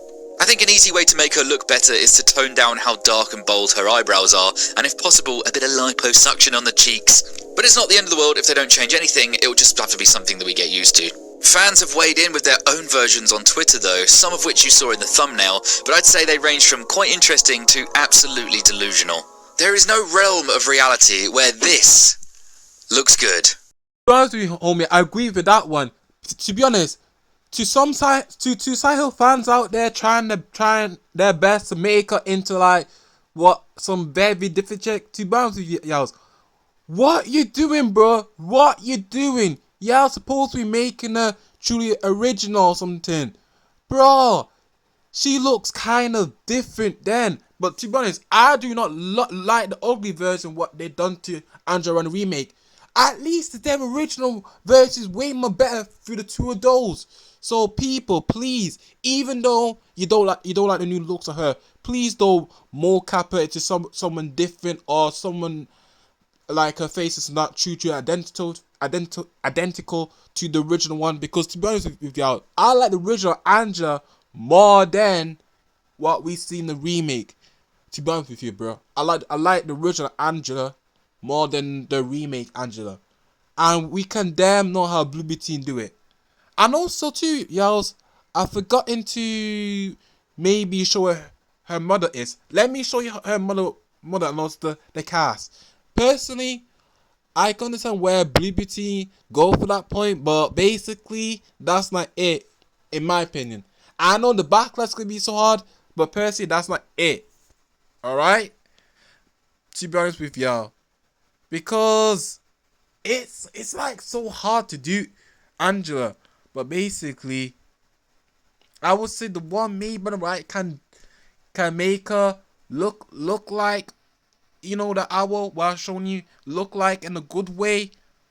But it's just so complicated to like bring Angela from the original one. But by the way, if I was you, y'all, to be honest with y'all, bro, I think they give Angela the medium treatment. Yes, they give Angela medium treatment, but the maker as is like downgradable. But let me show you Angela cast model is, and basically I don't want to like disrespect the cast model, but that ain't it, bro. That ain't it for me. Sorry, it doesn't. To be honest with you, it doesn't. Guys, finally I find it. So guys, here is the cast. So it is Gianna Kiel. So basically that's the mocap Blue Team give to her. But basically, if you take a look in her in the game, it doesn't look nearly to the former of her original self. But personally, I don't want to bash on the cast, but I would say blame Blue Team for the lack of it, bro. Blame Blue Team for the lack of it. Cause the only thing Blue Team need to do is use the tools and make her, you know, more identical to the original. But like, you know, we came in the Western media. I'm gonna be with y'all. Western media today, throughout this modern society, they ban attractive female game character. No lie. If you don't believe me, I'll explain. Because Western, you know, around this day and age, ban female video game character. Well, it's for reasons, purposes, and basically I will get into that in my next video, and I think I will have to talk about that too. So you gotta understand like how it goes around, Western country, and this is how I generally dislike it the most on Western country. But by the way, let's carry on to his video, bro. So let's carry on. This one, however, I can vibe with. Sure, homie, perfect one. 350% facts. Yeah, I can agree with that one. But the only thing, what they need to do, the fans need to do, make her hair dark black. Yeah, make her hair dark black. Yeah, and that will be perfect. That's great. And also make her eyes more, fully faithful. That's more better. Make her hair little bit more dark black. You get what I'm saying, y'all? But no type of, what is it, race up. No. I don't want to get to that type of bait. I just want her hair to be natural, what is it in the trailer, like maybe like black hair and boom, that's it, done. But the pretty face is great. Someone who designed a pretty face, respect for that user. To another user that try and make her look good and all, nah, like Butcher, that ain't Angela, bro, Butcher. But through someone that try and make her true to original to that design, respect. Keep that artwork up. But by the way, let's get on the video, shall we? Even though me and agree with that type of point. Guy was saying about the second Angela look. Yeah, I can go for that one, but not by how these type of online, keyboard warriors say. Nah, it's just like, the true identified meaning of the character. But by the way, let's play the video. Let's go. But this is all purely from a cosmetic standpoint, as her voice work, I thought at least, sounded really, really good. And that's something I felt a fair bit during the trailers. Silent Hill 2 is held up so high because of its story and characters, so it was really important that Bloober didn't mess that up. Angela sounds confused, flustered and concerned. Then when we see her in the apartment section, she's having a PTSD episode, and I think the voice work really sells her character and troubled disposition. I'll be good, I promise. Tell him I'll be good, please. Don't get me wrong, I love the original game, and always will, and Angela is probably my favourite character from the original too. I just feel so sorry for her, and I don't believe she deserves to even be in the town. She didn't do anything wrong, all she did was in self-defense, and she was just subject to so much vile stuff by the hands of her own family. Her original voice work was brilliant, but I don't think the new talent has ruined this chance of bringing the story to a new audience.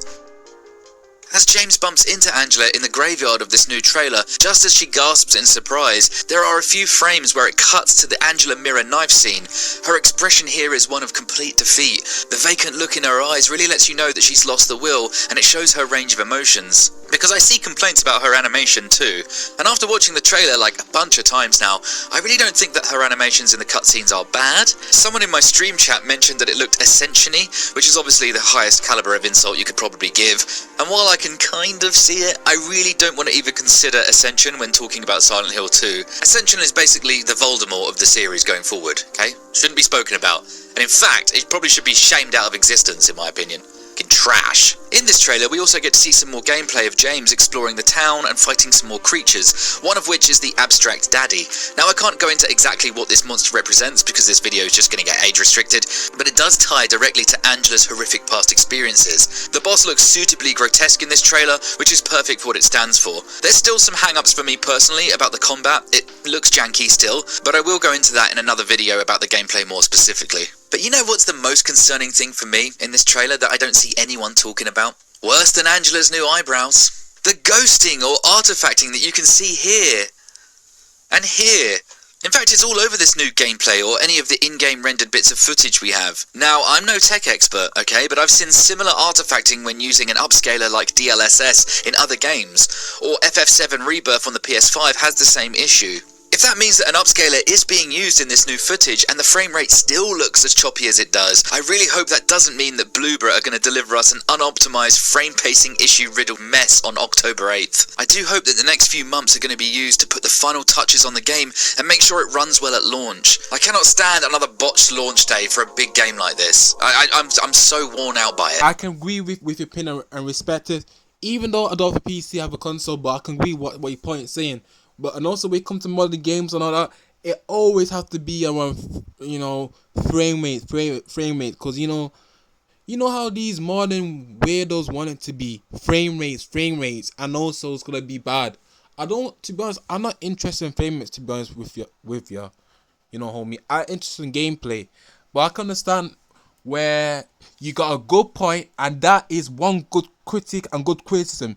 Because many of, 100,000, big subscribers and also big creators, they never ever adjust these type of issues at all, bro. But at least you address the issue, and which is so, perfect. Yeah, perfect and absolutely good, real topic of criticism. Because, I'm telling you, these type of, page show of, a Silent Hill 2 remake and all that, they got no ideas at all, bro. They got no damn ideas, and when it comes to small creators, at least they trying to, address it.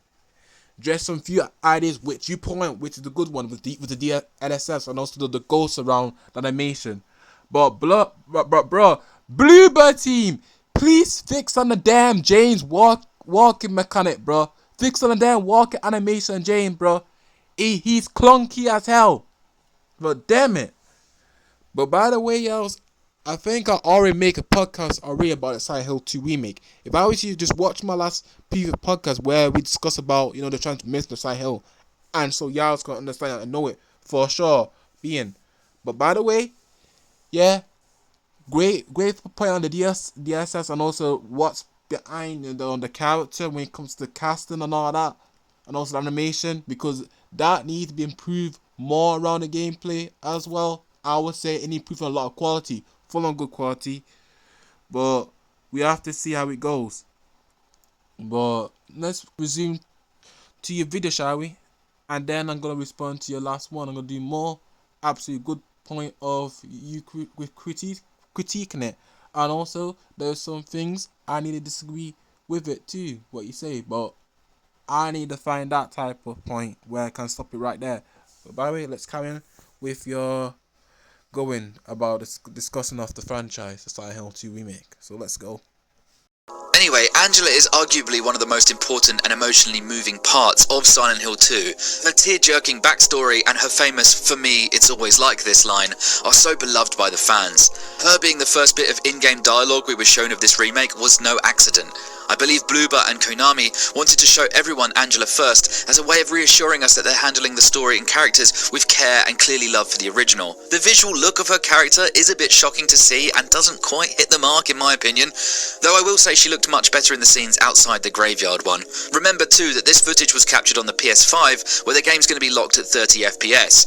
When we get this bad boy fired up on the PC and it's running smoother, the choppiness ain't going to be a problem and it naturally makes everything look better. We also got a nice little release date revealed in this new trailer too, October 8th, with a 48-hour early access if you pre-order the deluxe edition, which of course I did because it comes with the new revised soundtrack from Akira Yamaoka. So what do you guys think of this new Angela in the Silent Hill 2 remake? For me, if it wasn't for how good the voice acting is in these trailers, I think I'd still be pretty nervous about getting excited for the game. But after seeing them, it has kind of rested some of my, bigger worries. Though, the combat still looks kind of garbage. True, homie, true. And by the way, y'all, I'm gonna get onto his last response, what he say. And basically, it's gonna be me expressing my response or how my opinion gonna be respond through that last one. So let's move on to his last response of his video. And here we go. Let's do it. We only got a smidge of footage of the new Maria in the Silent Hill 2 remake. We did get enough to be able to point out a few areas of concern with her new design. But let's just jump into the most contentious point first, shall we? The new outfit. This whole town was our special place. We can see from this still, as she doesn't really stay in frame long enough to really pick apart in the gameplay footage, we can see the Bloober team have covered up our girl Maria with this new jacket fitted with a belt. I feel They moved you. her belly tattoo of the butterfly to her chest, got her in a more concealing dress, and modified her haircut and style slightly. The problem with doing this, and I'm going to assume it was because of the fear of sexualizing women and getting backlash these days, is that Maria's design was specifically sexualized for the purpose of the plot. She represents James's wandering lust for someone more exciting and promiscuous when Mary was sick and lashing out at him. Probably not looking her best either. As the second scenario from the director's cut edition of the original game put it, she was born from a wish. She's an incredibly nuanced character, and her visual look was meticulously crafted to appeal to James in a very particular way.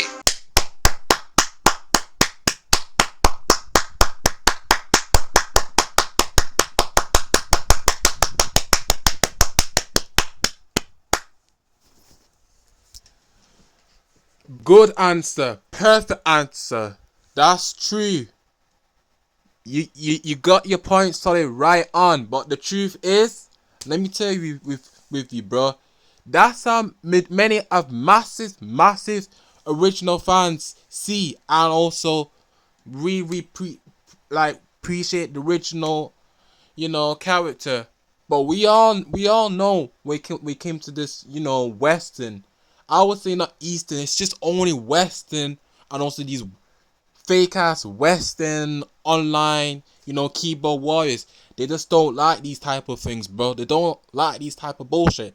To be honest, I'm okay with it. I like original characters. I like having original character being identified who they are, but not change them or hide away or do circumstances to say, oh, I'm gonna piece to the game and mainstream media. Nah, fuck that shit, bro. Stay true to your original source material. That's the perfect way. And now, let me tell you this. Now, around Western game company, they can't even do it, bro. They can't even do it. Everything gotta be rely on, social political standpoint, which I'm tired of this type of stuff, bro.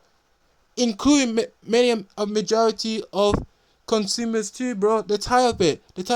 They just want good game, good character, a good, being faith to the original. Simple. But by the way, you make a good honest point, and wonder why you got that dog around your profile. So keep that good statement there. I really like it, and that's what fans know how Maria is. And to be honest, even though they got her in a red coat, but the only thing I would rather have them make sure she could be true original. At least make her for like a red skirt or something, bro. Yeah, make her a red skirt on all that type of shit. That will be damn brilliant, bro. Very brilliant, but not long, but in a good way. But yeah. Anyways, let's carry on with the video. But you make a good point, bro. Good point. You spotted that out, and even made a massive world popularization of majority side hardcore fan pointing this type of stuff out, bro. Which is true. So let's carry on. Also, never mind. I wanted to say something first before the last thing.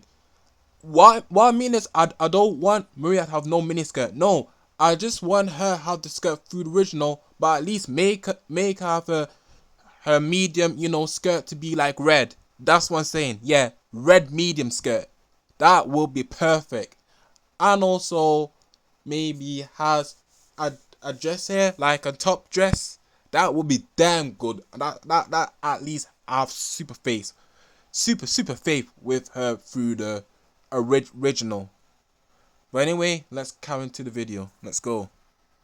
And people online are claiming that this new design is closer to Sato-san's original concept art, but that's what concept art is. It's unfinished, it's not the final product, it's early concept art.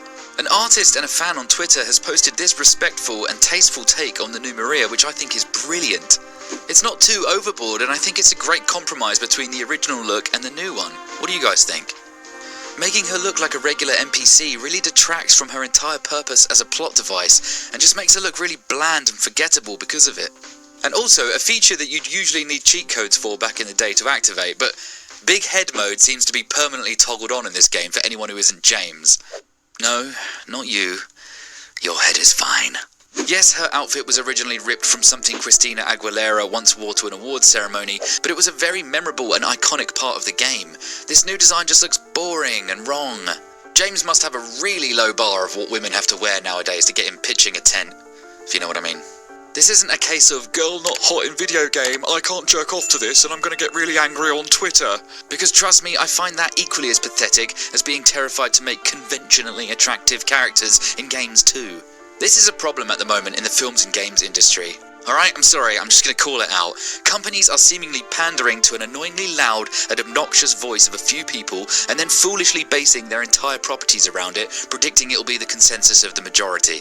But as Disney and the like are fucking around and they're finding out, the people who demanded these ridiculous standards be met, they're not buying movie tickets and they're not buying the games. Or rather, there just aren't enough of them to turn a profit selling to. Or, and hear me out here, maybe they're just being mad for the sake of being mad online for social points. That's right, homie. That's right. You see this, y'all? That is, gaming mainstream media is. Ain't no YouTubers and all that type of stuff. No, it is gaming mainstream's exterminators are mad every single damn time. And you always get seeing this throughout the damn years, bro. What I mean is, gaming mainstream media like BBC, IGN, Kotaku, and all type of stuff. Don't make me have to repeat myself. The evidence there, go look it up. They've always been mad around years that they do not like attractive female game characters around the industry. They got super hatred to want them to be gone and banned. Just like attractive video game men too. They just really don't like, full on beautiful women. They'd rather have them, uglifying and also have them in a man-shaped face. Even though majority of women don't have those type of man-shaped face at all, bro. They don't have these type of shit. I'm telling you, bro. They don't. And they never will. And it's getting to the point, it's just stupid in my damn opinion, bro. Very goddamn stupid. For the sake of it. But by the way, I'm gonna kind of playing the video. And Neko 42, you got that right there. But here's the thing I disagree. Okay.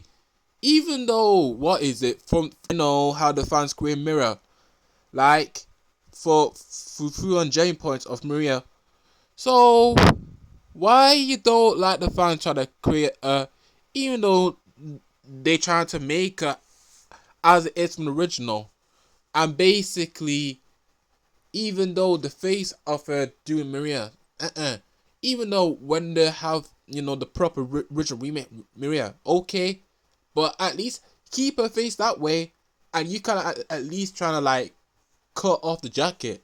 That's a good thing, and that look better. And that's what I'm saying. The only thing they need to do is add the medium red, skirt, and that would be damn great. And now I can point that out. That is identified as original Maria outfit design. But by the way, don't be mad at that user. But I would say this, be mad at the gaming mainstream, media. Not the consumers. The mainstream media by itself. By these, suck accounts to run the profiles. Damn. Anyway, I'm gonna resume your video and carry on doing it. So let's go. And they never cared in the first place. This really is a go-broke situation here, folks, and it's quite upsetting. I can only imagine it was Bloober Team using Hit Detection, a consulting company, much like Sweet Baby Inc., which had a hand to play in this redesign.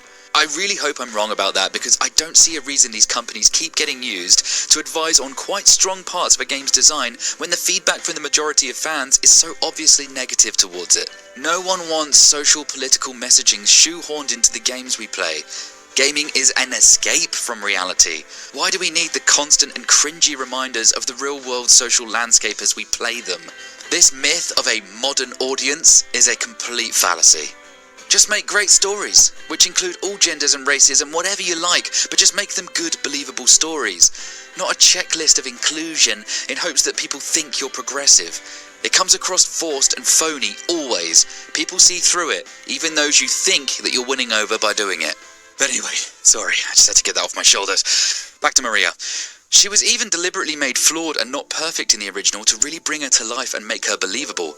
Takayoshi Sato, who was a hero by the way on Silent Hill 2, really poured care and attention into her design, from the way he describes her in this clip from the behind the scenes of the OG Silent Hill 2. She's not perfect. If you take her pictures, sometimes her face is like that. It's not perfect, but if always she's perfect, I guess you won't love her. You are in love with her because she's human.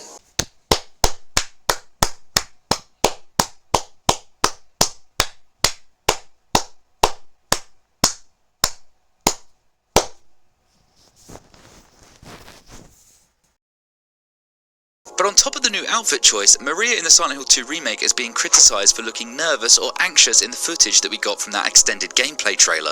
Now, I'm not sure if those complaining have a foggy mind or you just haven't played Silent Hill 2. But at this point in the story, Maria does change attitude a lot. It's here at the Brookhaven Hospital that Maria starts to get sick, much like Mary, and she needs a little lay down. She starts saying how much she depends on James, even though just earlier at the bowling alley and the strip club, she came across like a very independent and self-assured woman. So I don't have an issue with her body language in this trailer actually, as we haven't seen her when she's peak Maria yet. The scene where we meet her for the very first time should be a very different Maria to the one that we get by the time we're at the hospital. The new voice work is actually pretty decent though, I thought. It really will be a test of Salome's skills once we hear the Maria behind bars scene, and of course Mary's letter at the end of the game. But from what I hear so far, I think all the voice work is quite strong to be honest. If they can do something about the head being a bit too big for the body, and ideally an outfit change, I think everything else will fall into place here. But what do you guys think about this version of the mysterious Maria for the remake? Let me know in the comments. Like, personally, I will say, even though the cast for Maria is personally okay for me, the cast, even for James too, okay, but like, through the record, alright, but when we came to the black dress, I dislike it that much, but she's fine by me, but when it comes to the black dress and all that, I do agree with y'all. I do agree with the majority of the fans. They need to do a bit more changing to the long black dress. Personally, in my damn opinion, bro. But she look good as a good cast, role for Maria. And good identity too. Single for maybe James as well. But finally, at least they put in effort for James. So right now, when it came down to them, what is it? I will say for Laura, for Laura, yeah, I like the original Laura and the original Angela. Simple. I do generally like the original Laura and the original Angela because those are the good casting through, the original. Are more best for design neutral wise. You see, but we never gonna have that type of version at all. No, not at all. But anyways, let's get on to the next YouTuber. Neko42 and all that. He put in some good valid takes, and also he put with the PC with the DX and all that, and also the point out with the two characters, how these two characters got made for us, which I generally expect, like Blue Team gonna have these type of issues to like try and rework them and get them back truly a little bit through their original source material identity, and I wouldn't hope they do that. So but at least respect him, at least understanding what the fan base want and understanding the values and also the gameplay of that game of Silent Hill 2, the remake. And boy, like I say, in Neko 42, the gameplay is kind of bad. But even though you're gonna like get it, and I have to see about that too, for my safety and my opinion. But yep, that's it. For me responding NECA 42. So let's move on to the next one, and that next one will be the last one, the final one. So let's go, shall we? Alright, here is the damn final one. And to be honest, I'm going to respond to this user. Give my final two, thoughts and opinion. And I'm going to respect, him. Even though he's mostly like a small child just like me. But I want y'all to like maybe check out channel too. Like Aslam, 117. Because at least he'd go real and talk about Western games.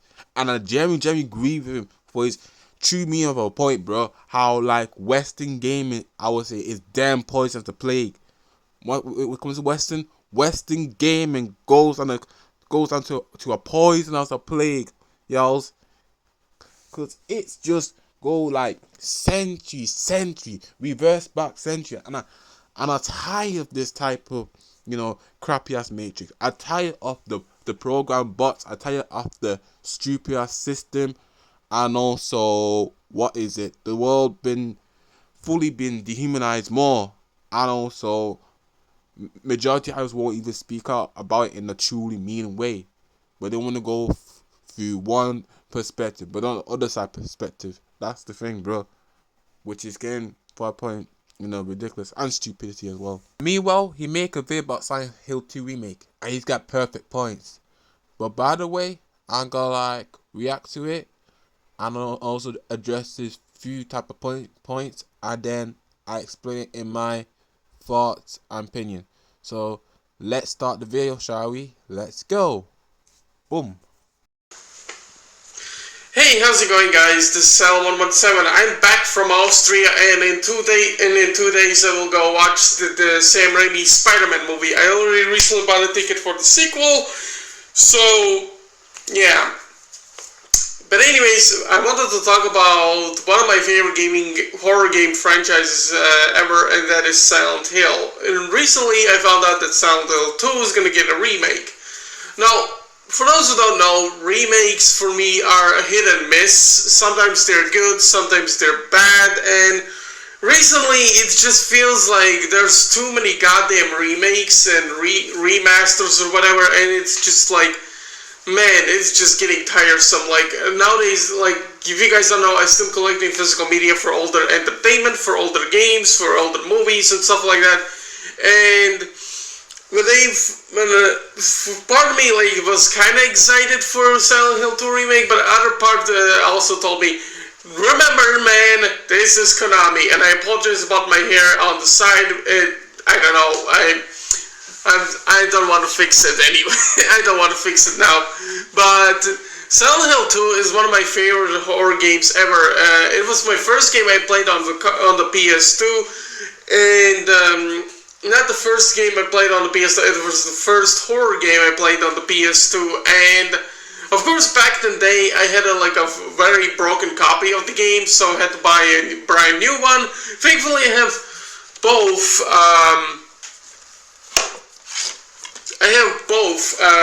Silent Hill 2 and Silent Hill 3 for the PS2. Now, we're going to talk about Silent Hill 2 a little bit. Like, I'm not going to show any footages or anything like that, because Konami and YouTube are a pain in the ass to deal with, especially when it comes to, like, Konami-related games. It's, like, impossible. You cannot even put some Silent Hill music in it without your video getting copyright striked. It's so annoying, man. Like, Silent Hill 2, for those who don't know, is one of my personal favorite survival horror games, next to the first two Dead Space games, and Resident Evil 4, the original one. I haven't played the remake, but the issue is I have always had with remakes and remasters or whatever, it's just like they do not hold the candle of the original games, and nowadays you have to be more extra careful because with these newer titles or whatnot, it's because... By the way, just to let you know, I'll stop you there, homie. Yeah, homie, I gotta agree with you, homie. I'm gonna be real with y'all. Classic day of gaming used to be damn ass banger, bro. Straight to PS2 and PS3. Even though my favorite of the generation, even though when it came to the peak, is PS3. At least I like games. They used to have good ass game, bro. Good ass, badass games. And the fact like we don't get to see it nowadays in Western, bro.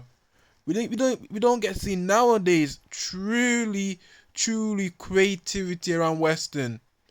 Cause every companies need to piece these stupid, you know, gaming mainstream shit ass website, but not at least try and make a true on craft horror. And we got like the damn evil within.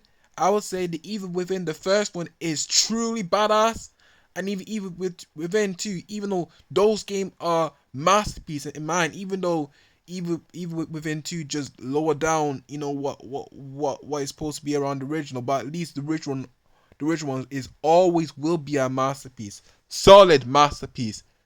But at least if you take a look at those games and also Dead Space, the original Dead Space, those are a real generic and also Silent Hill as well as true and great horror games throughout the decades around that time, bro. Very real time, and these developers don't know how to at least, even though y'all's making a damn ass, what is it, on Unreal Engine 5, y'all's kind of at least trying to make a very real, scary horror atmosphere and all that, and you can't even do it for a living. Boy, it's just same. And like I said to you before, what is it? Asylum 107. You say some good perfect thing, because nowadays we came down the remake. It always never ever be perfect, bro. Never perfect. But the one thing I always could be there must be real and to be civil. That remake always been hit and a miss. But I will say it can stand up to a whole to this day. And even though it's got like a truly core fan base, and we all know we've seen this remake so well, and even though like the original always be way more better than the remakes for the wise, and even though the original fan base know it, the hardcore original fan base know it, but I'm gonna tell you about this. Even though I'm not a fan of it, but I got one game here, but I'm not a true proper fan of the franchise. Y'all's know Resident Evil. Yes? Do you know Resident Evil, y'all's? Y'all's can know what Resident Evil is. Right, basically, if I was you, take a look at Capcom remake Resident Evil 2. And look how Konami want that piece of, of the cake. They really want to do it so they can at least use their own, the most beloved franchise IP and copy the same thing like Resident Evil 2, where they remake Forge. And once, if you take a look how what Capcom got good nail around the atmosphere of the Resident Evil 2 remake. See, that shows how much, it have its own, graphics, like modern graphics. But when it comes down to Resident Evil 4, it have its true on scale point, but it's got like the actionness around it. But basically, I would say, to be honest, in my opinion, Resident Evil, to remix based around action, but at least it captured properly through the true source original material. But the thing with Capcom, they do cut content. What I mean by cut content, they just, cut out a lot of the things where most beloved original fan like throughout the original, they done that. And even though they done it too far, but even though still to his current day and age, like, people still respect for how it is, even though they do cut content. At least, it does suit well for what is it through the modern time. But to be honest with y'all, still there's just always been a miss, and this is why majority of the original fan base really like the original the most, because at least the original will always be solid 200% masterpiece more than the remake. Even though the remake can change some gameplays and a lot of things, but with him the story and all, and also to the remake story, nah, it ain't that good. I would say the original story is way more better than the remake. Because I will tell you about a remake. We can a remake, they gotta like rebrand the gameplay on the whole, and so they can upgrade the graphics and all that type of stuff. But it comes down to the, what is it, truly self-a story. No, not really. The original story will always be the masterpiece. But yeah, if we take a look at the original Resident Evil, how they did the remake, that's how they're supposed to be doing remake. Be faithfully, like let me tell you this: Capcom remake Resident Evil 0 because it's an inspiration of Resident Evil 1, and you know how much it got, even though it have flaws, they constantly appease to what is it, two sides of perspective. Majority fans, they don't censor anything. They have the original remake uncensored, and also they have a lot of things all saying come to it. So they copy and paste it to the original and bring back it and upgrade to the graphics and make majority of consumer liking that experience, but not cutting them out or not censoring it. They like enjoying that experience. And see, that's how video game is. Always be truthfully and respected to the original source material. I will say this: Resident Evil 0 being truly respected to the source material as a whole, and it can stand to this current day. So they can't be doing the same type of stuff we make in Resident Evil 1, because if they do, then it's going to destroy and damage of their image. I can tell you this, y'all, it can do for sure. But by the way, let's get into the video and let's go.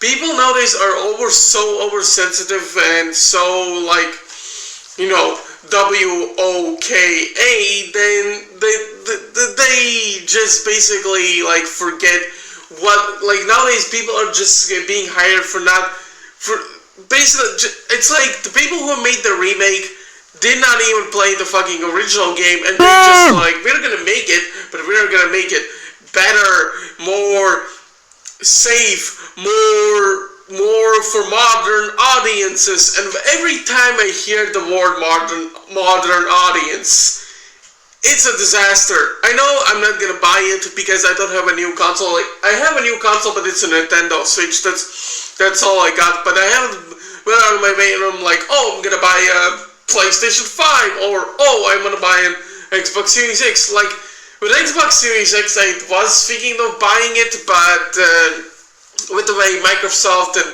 Sony have been doing with their recently with their business practices, I don't think I'm gonna buy the newest, latest console anytime soon. Like, the only new console I own is a Nintendo Switch, and that's about it. I do have a PS Vita, but unfortunately my left Joy-Con is broken for the Vita, because if you don't believe me, I would say something like, every time I move a character, the character moves forward on its own, and it's really annoying, especially when you play a stealth game like Metal Gear Solid Peace Walker or any fighting game. And basically the joystick is so busted, like when I want to do like a combo or something like that, the character jumps automatically on loop until like I frustratingly move the joystick so the character doesn't move up all the time. So yeah, unfortunately I will have to buy a new PS Vita someday in the future, but we shall see how that will work out. But for now, I'm going to stick with the one I have. But Silent Hill 2 is one of my favorite horror games. Like, it has a really good story, it has a really great atmosphere, it has a really great monster design. Like, everything about this game is amazing, and this game came out in 2001. Of course, I'm holding the director's cut of the game, so I'm not owning the original Silent Hill 2 copy or anything like that. But I still love this game. I'm just glad I have this game on the PS2, on the original hardware. And I have also Silent Hill 3, but I haven't beaten it yet because I'm a scaredy cat when it comes to like really scary horror games. I do enjoy them, of course, but I haven't like continued playing them because I don't know, man, like every night I want to play a horror game, I'm so focused on watching YouTube, and then I get extremely tired, so I cannot focus on like watching or playing a horror game, pretty much. I just quickly get tired and go to sleep, pretty much. And for a lot of people, it says like, playing horror games is better at the middle of the night, and I'm not denying that. And with headphones, but I don't like with the consoles. I don't have any headphones that are wireless and actually work for the for the systems, like for the PS2 and PS3. If you have any headphone suggestions for those consoles, I would really appreciate it if you put those uh, headphone man, I forgot to speak. Headphone recommendations for the PlayStation 2 and PlayStation 3 that I can use to play horror games properly in the middle of the night with the controller and through the console, of course. No, Silent Hill 2, I'm gonna put this back. I don't want to break the disc. Silent Hill 2 is one of the greatest games ever, and I still think Silent Hill 3 is scarier than... Bro, by the way, alright, here's my response. Truly, be honest with you, I'm gonna be honest with you, bro. Throughout the classic damn era with PS2, PS3, with Dead Space and Silent Hill 1 and 2, I would say 3, but I'll say in the PS2, but Dead Space and PS3, these games, and also, and that's how these developers, these, modern developers, even though they're not even fan of the original game, bro, they don't even play it to the entire life, and they don't enjoy it. But back then, we can tell how truly professional these professional horror scientists is really good at making horror games, and that's what horror games supposed to be doing to this modern age, scaring people, making people feel like there's anxiety going through around them, and have the fear around the players. But now it's just so much of losers that always want to complain and cry into it, bro.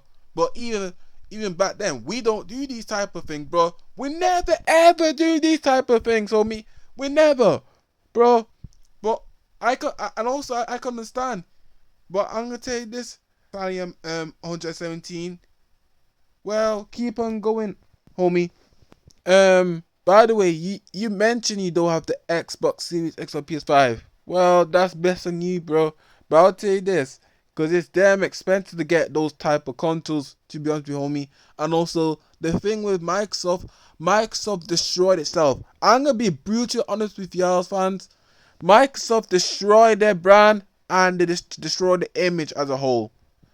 And that's why they want to, get their own consoles to be exclusive, just like Sony. But when it comes to Sony and Microsoft, they got very bad business practices into this modern age, bro. Very bad business practices, and also they're ignoring their original consumer base, original, PlayStation fan base. But they rather have these type of, modern fan base, which they're not interested in any of this type of stuff, not interested any of gameplay at all. They want watered down version game, but not at least having developers to make what the original player base want. But they want it in their type of perspective, and censorship too, full on forced censorship. But we came on to Sony, I get so fed up with their game being censored around the damn place. But throughout the past, Microsoft never ever have these type of things, bro. Never ever have these type of things. But it's only Sony with some few things around, with Japanese anime games, bro. For sure. But to be honest with you, homie, even though Silent Hill, the original Silent Hill 1 and 2, 3 got the very, very, very scary, real atmosphere. And that's why I say golden. It means Silent Hill, the original got the very, very, real horror atmosphere. But when it came down to 2, yeah, it's okay. It got a good, very atmosphere. But at least to make it scrawny. But at least I respect 3 trilogies. 3 masterpiece psychological horror trilogies. More than Resident Evil, to be honest with you, homie. More than Resident Evil. And to be honest, I like Silent Hill the most. Silent Hill got the best best atmosphere to Resident Evil, in my damn opinion. For sure, in my true, honest, heart of opinion. But yeah, like for your Nintendo Switch, I hope you charge it up. Asylum 117, and maybe find what game that interests you the most. And right now, try and maybe around the next PS6 generation, if you're willing to get the PS6 generation, because I know Sony want that PS6 generation to do good, but it's gonna be still sanitized gameplay, bro. What I mean by sanitized, it's gonna be still on downgraded gameplay, but not at least having developers at least make full quality, full pump quality, not low quality, full quality. Very, very scary things, and also very, very high and perfect things to characters. Not just downgrade, and censorship. Nah, I don't want every Western video games have censorship, but right now through their Matrix system, and also the Matrix, and also the share program around there, they have to have the game censored around Western. Yeah, it sucks, bro. Sucks. Because I would say the only good time of era of gaming is back in the PSP and the PS2 days, where gaming supposed to be fun and perfect. But now it's just gotten a lot worse, bro. But anyway, let's carry on to your video, and I want to hear more of your takes. And you got some perfect takes, bro. Let's get into it, shall we? Let's go. I prefer Silent Hill games over Resident Evil games, me personally, because I feel like with the whole psychological horror and them actually using like really good environments and stuff like that, like really good sound effects and whatnot, it makes the game scary. Like, they don't rely so much on jump scares, they're more focusing on like psychological horror than with the jump scare horror and stuff like that. And that's what I think Silent Hill excels at. Like, it fucks with your head, and every time when you do something, the game is like I'm gonna do a reverse Uno on you, and I'm gonna scare the shit out of you. That's why I love Silent Hill games so much. Even though I haven't beaten Silent Hill 3 yet, and I haven't gotten my chance to get a copy of Silent Hill 4 The Room. I do have Silent Hill Downpour, but I haven't continued playing that game. I really should. I think Silent Hill Downpour is not as bad as people make it out to be. Bro, I'm gonna say it. Let me stop you there, bro. I'm gonna say it. Silent Hill Downpour is trash. Horrible. More than, what is it? More than the Saints Row reboot. If I was you, go on my playlist. No. If I was you, go on maybe my videos and take a look up, of Saints Row 2022. Fake Row 2022. And I'll tell you right now, that even though I will give this game maybe a little up of a chance, but Saints Row 22 is way damn far worse than Silent Hill, Downpour. But I would say this, both of these games are ass. I'm telling you, Silent Hill Downpour is very ass game, and it's trash. Very super completely trash, bro. I'm be full on real. That game trash, and that game maybe when Konami released it around 2012, and even though it goes by movie, that game is never been recognized, bro. Cause that game is horrible. The gameplay is so damn horrible. Have you seen the combat for that game, bro? Have you seen how horrible how it is? And also, maybe we came down to the storyline. It doesn't make no damn sense, bro. It doesn't make no damn sense. So, even though, let me tell you this, for non-Silent Hill fans, I would say for the proper original Silent Hill fans, and even though you got the non-Silent Hill fans, but I'll talk about your non-Silent Hill fans. Y'all think like Homecoming is the worst one, really? Y'all, non-Silent Hill fans, I talk about you non-Silent Hill fans. Y'all saying Homecoming is the worst one, bro. I would say this, bro. Even though you don't like the damn gameplay, at least personally, for my damn opinion, personally for y'all Silent Hill community, even though that game is probably like a downfall, but I would say not that downfall, but I would say 4 is downfall. No, yeah, 4. No, 3. Yeah, 3 is downfall first. 3 is completely the downfall at first start, but 4 got worse. But I would say this for them as reason, bro. Fully damn must be a king Homecoming. Homecoming got the best story. I don't give a damn what people say, bro.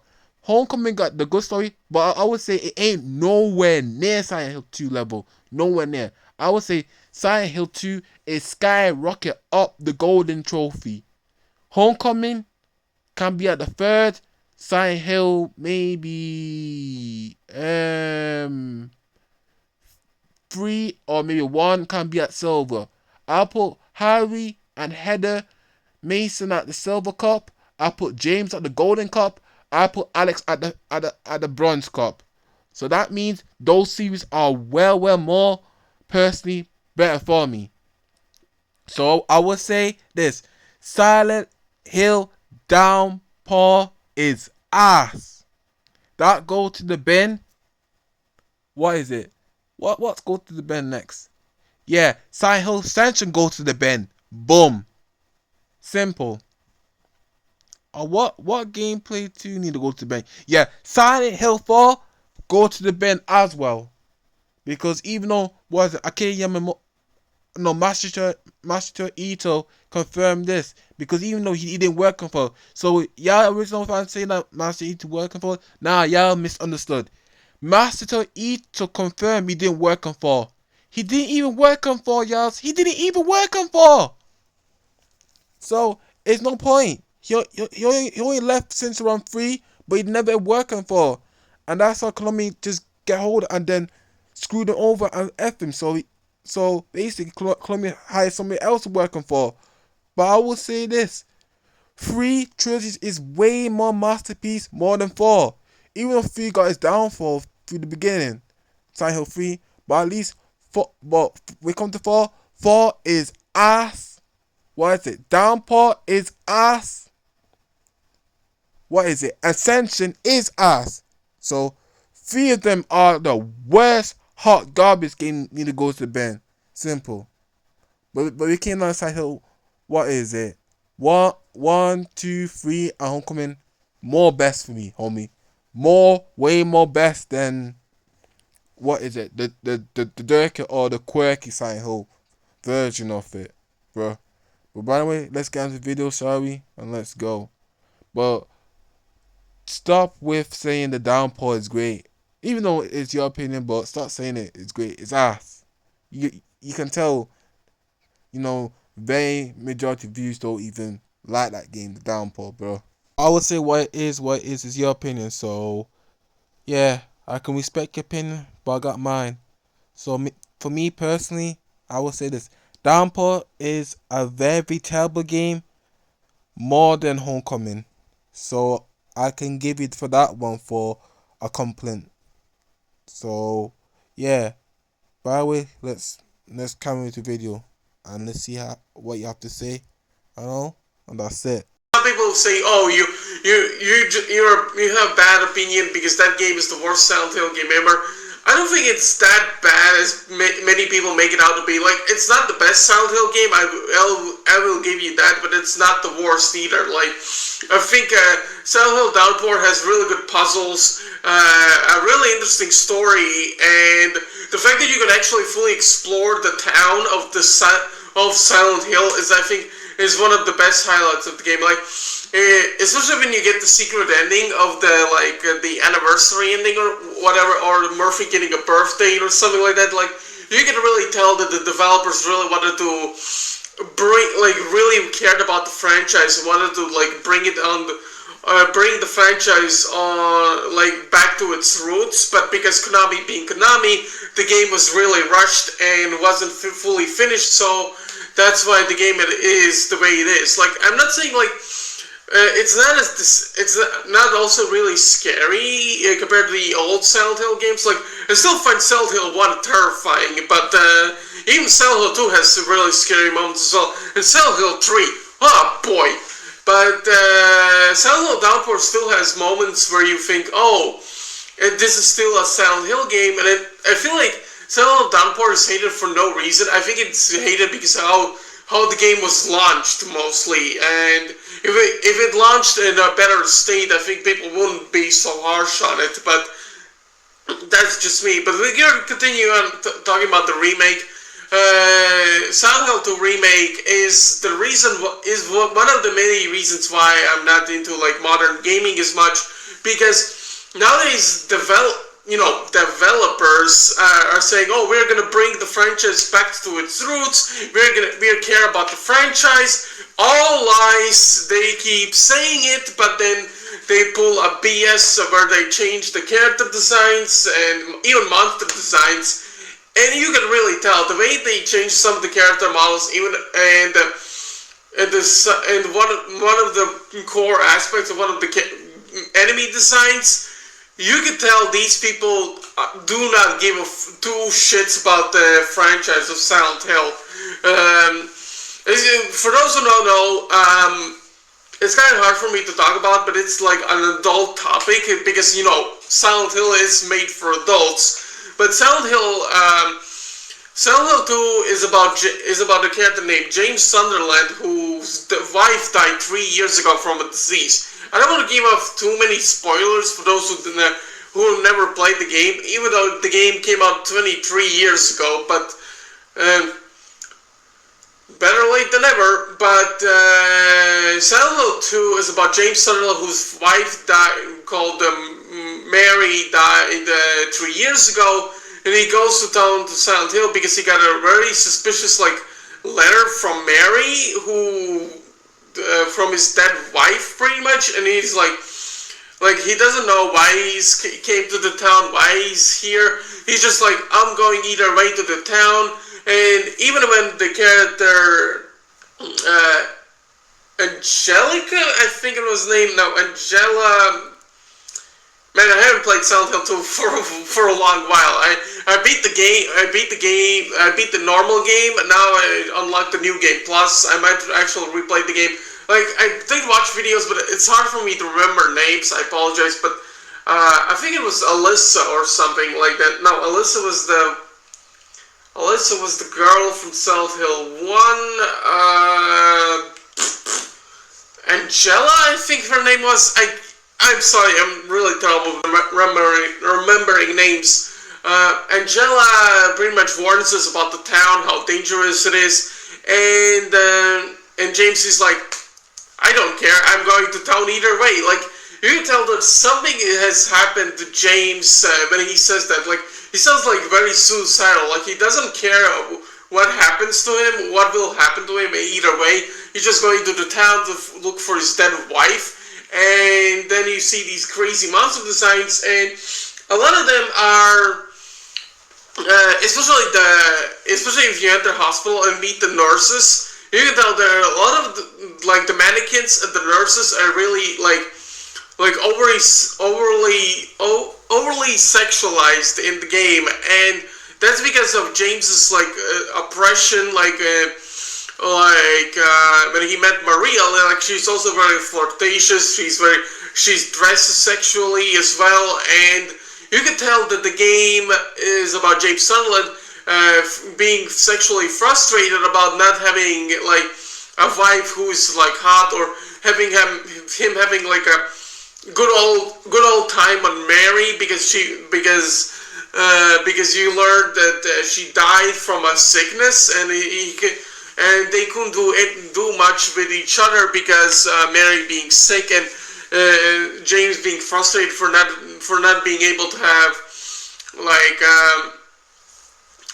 a quality time with Maria. I don't want to say it too much, but you can understand why some of the characters some of the monsters and some of the characters look the way they are, because it's part of the James story, and his and he's killed. Basically, everything that happens in Silent Hill, the monsters, the people that are created in the town are based off of the person's psyche, pretty much. Like they're and the town is like, we're gonna like physically manifest some things from your psyche and psychologically torture that person with that psyche you have.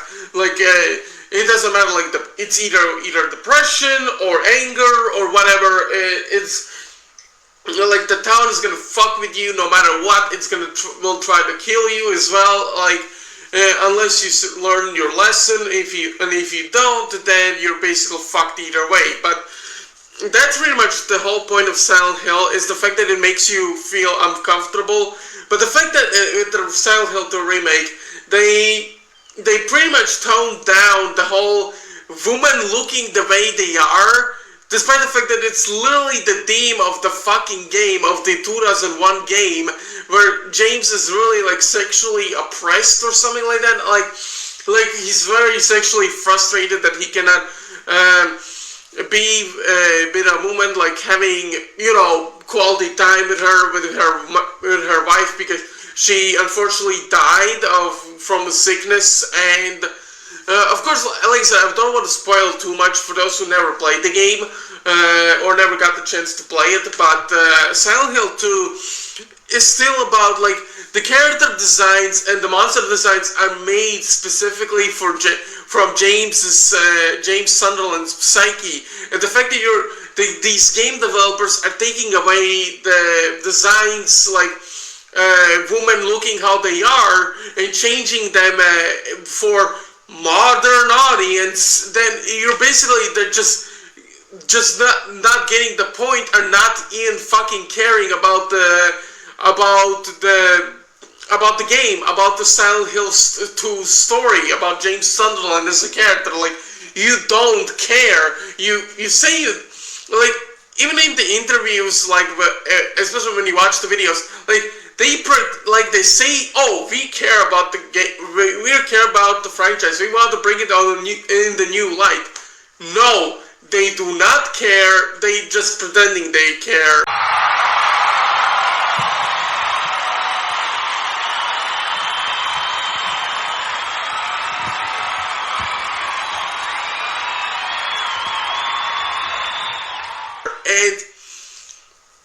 And I hate that. Like, I hate every time, like, every single franchise I go up to, I see, like, every hero or every character or every franchise I see nowadays, everything that I grew up with is being killed off. And of course there are some idiots who try to defend this, saying, oh, you don't like it because it's new. No, I don't like it because not because it's new. I don't like it because it's shit. It's basically a whole fucking lie.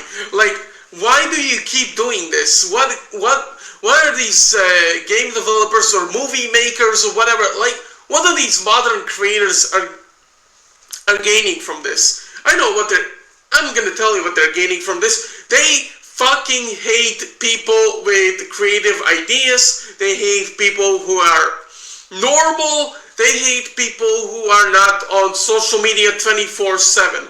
They hate heterosexuality, and they hate pretty much anyone that does not align with their viewpoints. They hate it. They hate this, and that's why they always, like, instead of like coming up with their own ideas, they take something that already exists, taking it, remaking it, and then they're just like, here you go, we don't care, it's shit, you're gonna buy it anyways, because you're nostalgia blind.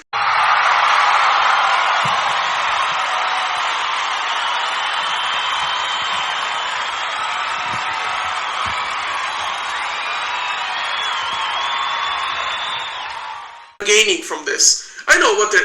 I'm gonna tell you what they're gaining from this. They fucking hate people with creative ideas. They hate people who are normal. They hate people who are not on social media 24/7. They hate They hate heterosexuality, and they hate pretty much anyone that does not align with their viewpoints. They hate it. They hate this, and that's why they always, like, instead of like coming up with their own ideas, they take something that already exists, taking it, remaking it, and then they're just like, here you go. We don't care shit. You're gonna buy it anyways because you're nostalgia blind. Like, every time that people say I'm nostalgia blind, I'd rather be nostalgia blind than being a blind consumer, because I still love playing, watching, and whatever. I still love older entertainment even to this day, because back then, back in the 90s and mid 2000s, people actually gave a shit when they make their games, their movies, their TV shows. They actually tried and wanted to make something good for everyone to enjoy. It's not, and nowadays it's like we were gonna make something for like that is like 1% of human population. We're not making something for those who enjoy this content or grew up with this. Nope. No. We're making this for our own agenda stuff and blah blah blah. Like, I really hate repeating myself, but I hate this so much. Like, they keep repeating this shit over and over again. And you know what's the worst part about all this is that they never learn. They don't want to learn, and they always just like, every time when something doesn't go their way or something doesn't sell because they made changes that shouldn't have been changed, they're like, you're a bigot, you're a racist, you're this and that. Like, they keep pointing fingers but never admit that it's their own fault. 350% true, y'all. Listen to this dude. Yeah, I agree with you, Asylum. But anyway, y'all, let me show you how they go. And every big company got a piece of these people. And this is what these people do all day. Even though if they'll agree with their license and all that, and even though we all know they always, never ever been gamer. Let me show you this YouTuber, because let me tell you this. He used to be doing gaming and all that, but now look how he is and look how he goes.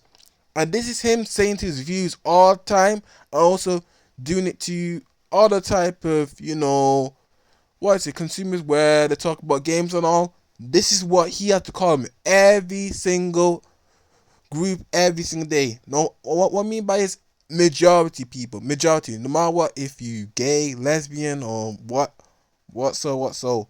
But this is what he have to say to every type of views when they disagree with him. And this is what he do too.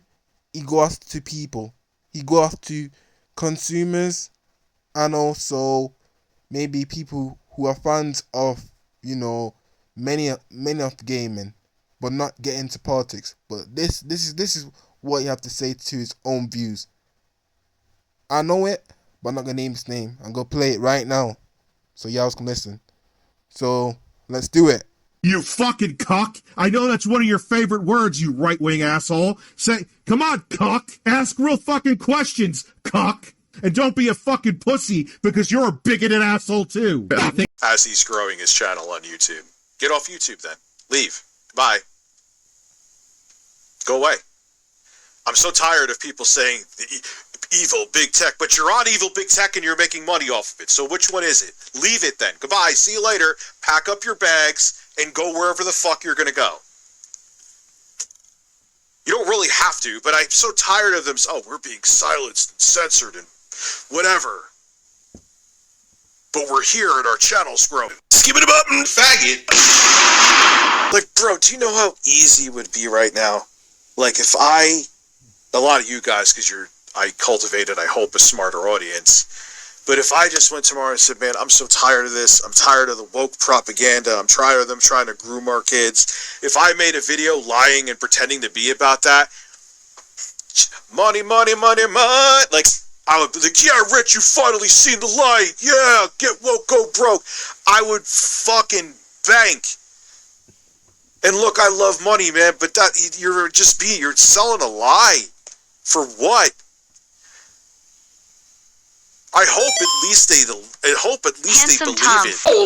That they're fucked up and that they keep doing this until everything just gets destroyed and ruined. They don't care as long as they take something that was once loved and they gonna keep on destroying it. Hell, these people would probably get away with fucking murder, but of course people are gonna defend those kind of people because, oh my god, they're part of the alphabet community. Oh my god, they have pronouns. Like, no. That's not how that works. If you keep doing these stupid decisions, making these dumbest mistakes ever, you're not gonna get better. You're gonna keep getting bankrupt. You're gonna keep on getting less money. You're gonna be homeless, and no one is gonna have any fun whatsoever. Make things fun. That's the whole point of entertainment. That's the whole point of fucking video games. Fun. Stop about the stupid fucking shipping or whatever. No. Make things fun. I'm sick of fucking games being interactive movies.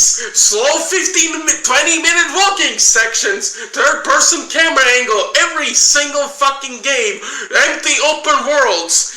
Make something that is fun, that is enjoyable. Oh my god, how hard it is to do. Like, I understand game development is hard, even filmmaking is hard, but if you keep being lazy... Bro, let's go. You done it great, homie. You done it great. Great point. That is a good, perfect, criticism, bro. Criticism. And see... This is what majority of popular audience want to hear out their voice heard. They want fun games, not into this type of, ongoing. But I want to tell my message to the viewers and also to the people I make response to, like Prelude, Boy 99, Neca 42, and maybe a Silent. Don't worry, I'm gonna tell this, y'all. And we gotta be slowly around for 3 years. I'm gonna be real with y'all right now, cause I'm gonna tell this. Even though I'm not from US, I'm from UK, but I'm gonna tell this from right now through the confirmed standards from US. Everyone, so just to let you know, all these type of things happening around gaming industry and all that, it's been done, it's been dusted, it's been sorted. Cause right now, maybe the government right now is working on, investigate how is the DI is constantly trying to affect, Hollywood and also the team as a whole. And right now, they are fully permanently working on that case. So right now, it's gonna be done. So we all see how these, in industry people going, and also how these type of fools, and also how many type of these non-gamers or non-entertainers, trying their best to push in and try to do some stupid shit.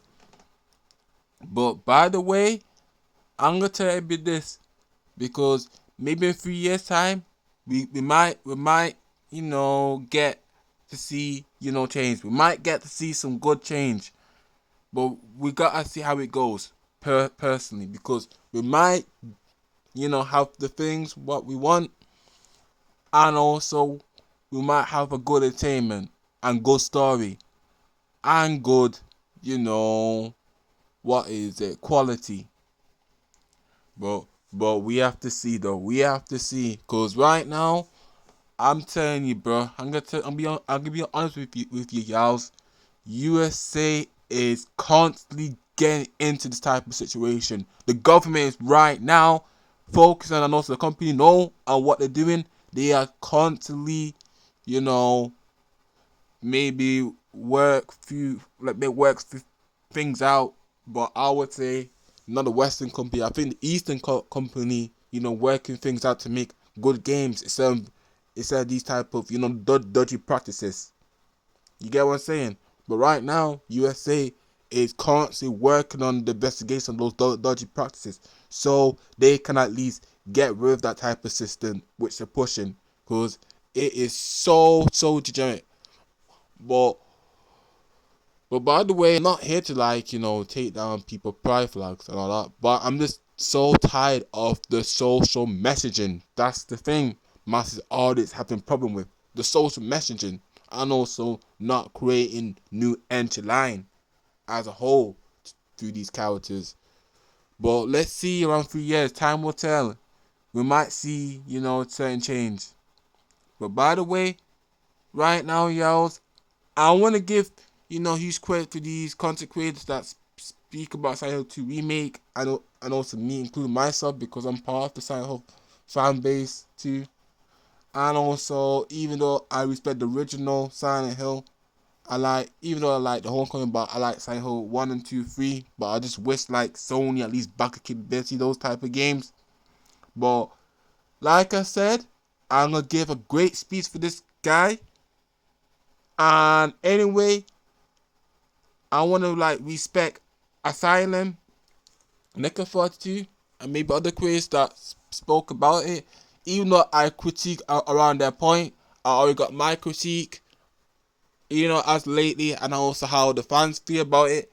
Saying them, me as general, yeah, we gotta wait and see. We gotta wait and see how the gameplay goes, and also how its story, personally, in my opinion, both gameplay and story executed.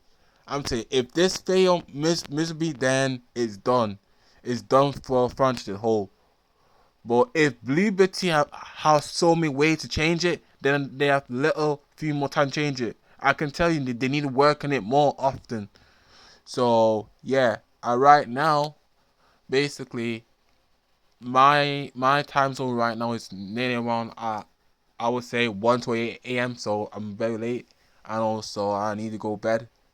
But yeah, I'm just maybe around for hours. Yeah, I was working on this. I know why I take my time doing it, because I need to have a lot of my points came in a good way, and also I need to do a lot of analysis, and also few things, because it's a very hard topic to make a response video. But yeah, as point, I want to thank everybody for at least dropping by to my comment section, and also respecting my videos, and including one of my fellow viewers that always step by in my podcast and speak about those type of things. We appreciate it. And anyways, for y'all, thanks for enjoying this content, and I hope y'all get to understand it and also replay it. We'll point a few things out, and also hear the stuff what I have to say, and yeah, that's it for perspective view wise. But right now, I'm gonna have to get ready to go to my bed, and also maybe kind of focus on short content, and maybe get back into more responding video, because there is few things I need to do for response. So yeah, but anyway, I have my thought with Silent Hill community and all. Yes, it's Reborn6819. I just want to respect to those creators, talk about Silent Hill franchise, Silent Hill 2 Remake, and also the problem and the issues. And also I point out some of the flaws around the videos, and some of their good honest take too. Yeah, and also respect their good honest take, and also the things they need to change around their flaws, and they need to improve on. So anyway, I'm gonna get ready, go to my bed, and also y'all have a great day. And also, yeah, it's Rebus signing out. Peace. That's not how that works. If you keep doing these stupid decisions, making these dumbest mistakes ever, you're not gonna get better. You're gonna keep getting bankrupt. You're gonna keep on getting less money. You're gonna be homeless, and no one is gonna have any fun whatsoever. Make things fun. That's the whole point of entertainment. That's the whole point of fucking video games. Fun. Stop about the stupid fucking shipping or whatever. No, make things fun. I'm sick of fucking games being interactive movies, slow 15-20-minute walking sections, third-person camera angle, every single fucking game, empty open worlds. Make something that is fun, that is enjoyable. Oh my god, how hard it is to do. Like, I understand game development is hard, even filmmaking is hard, but if you keep being lazy,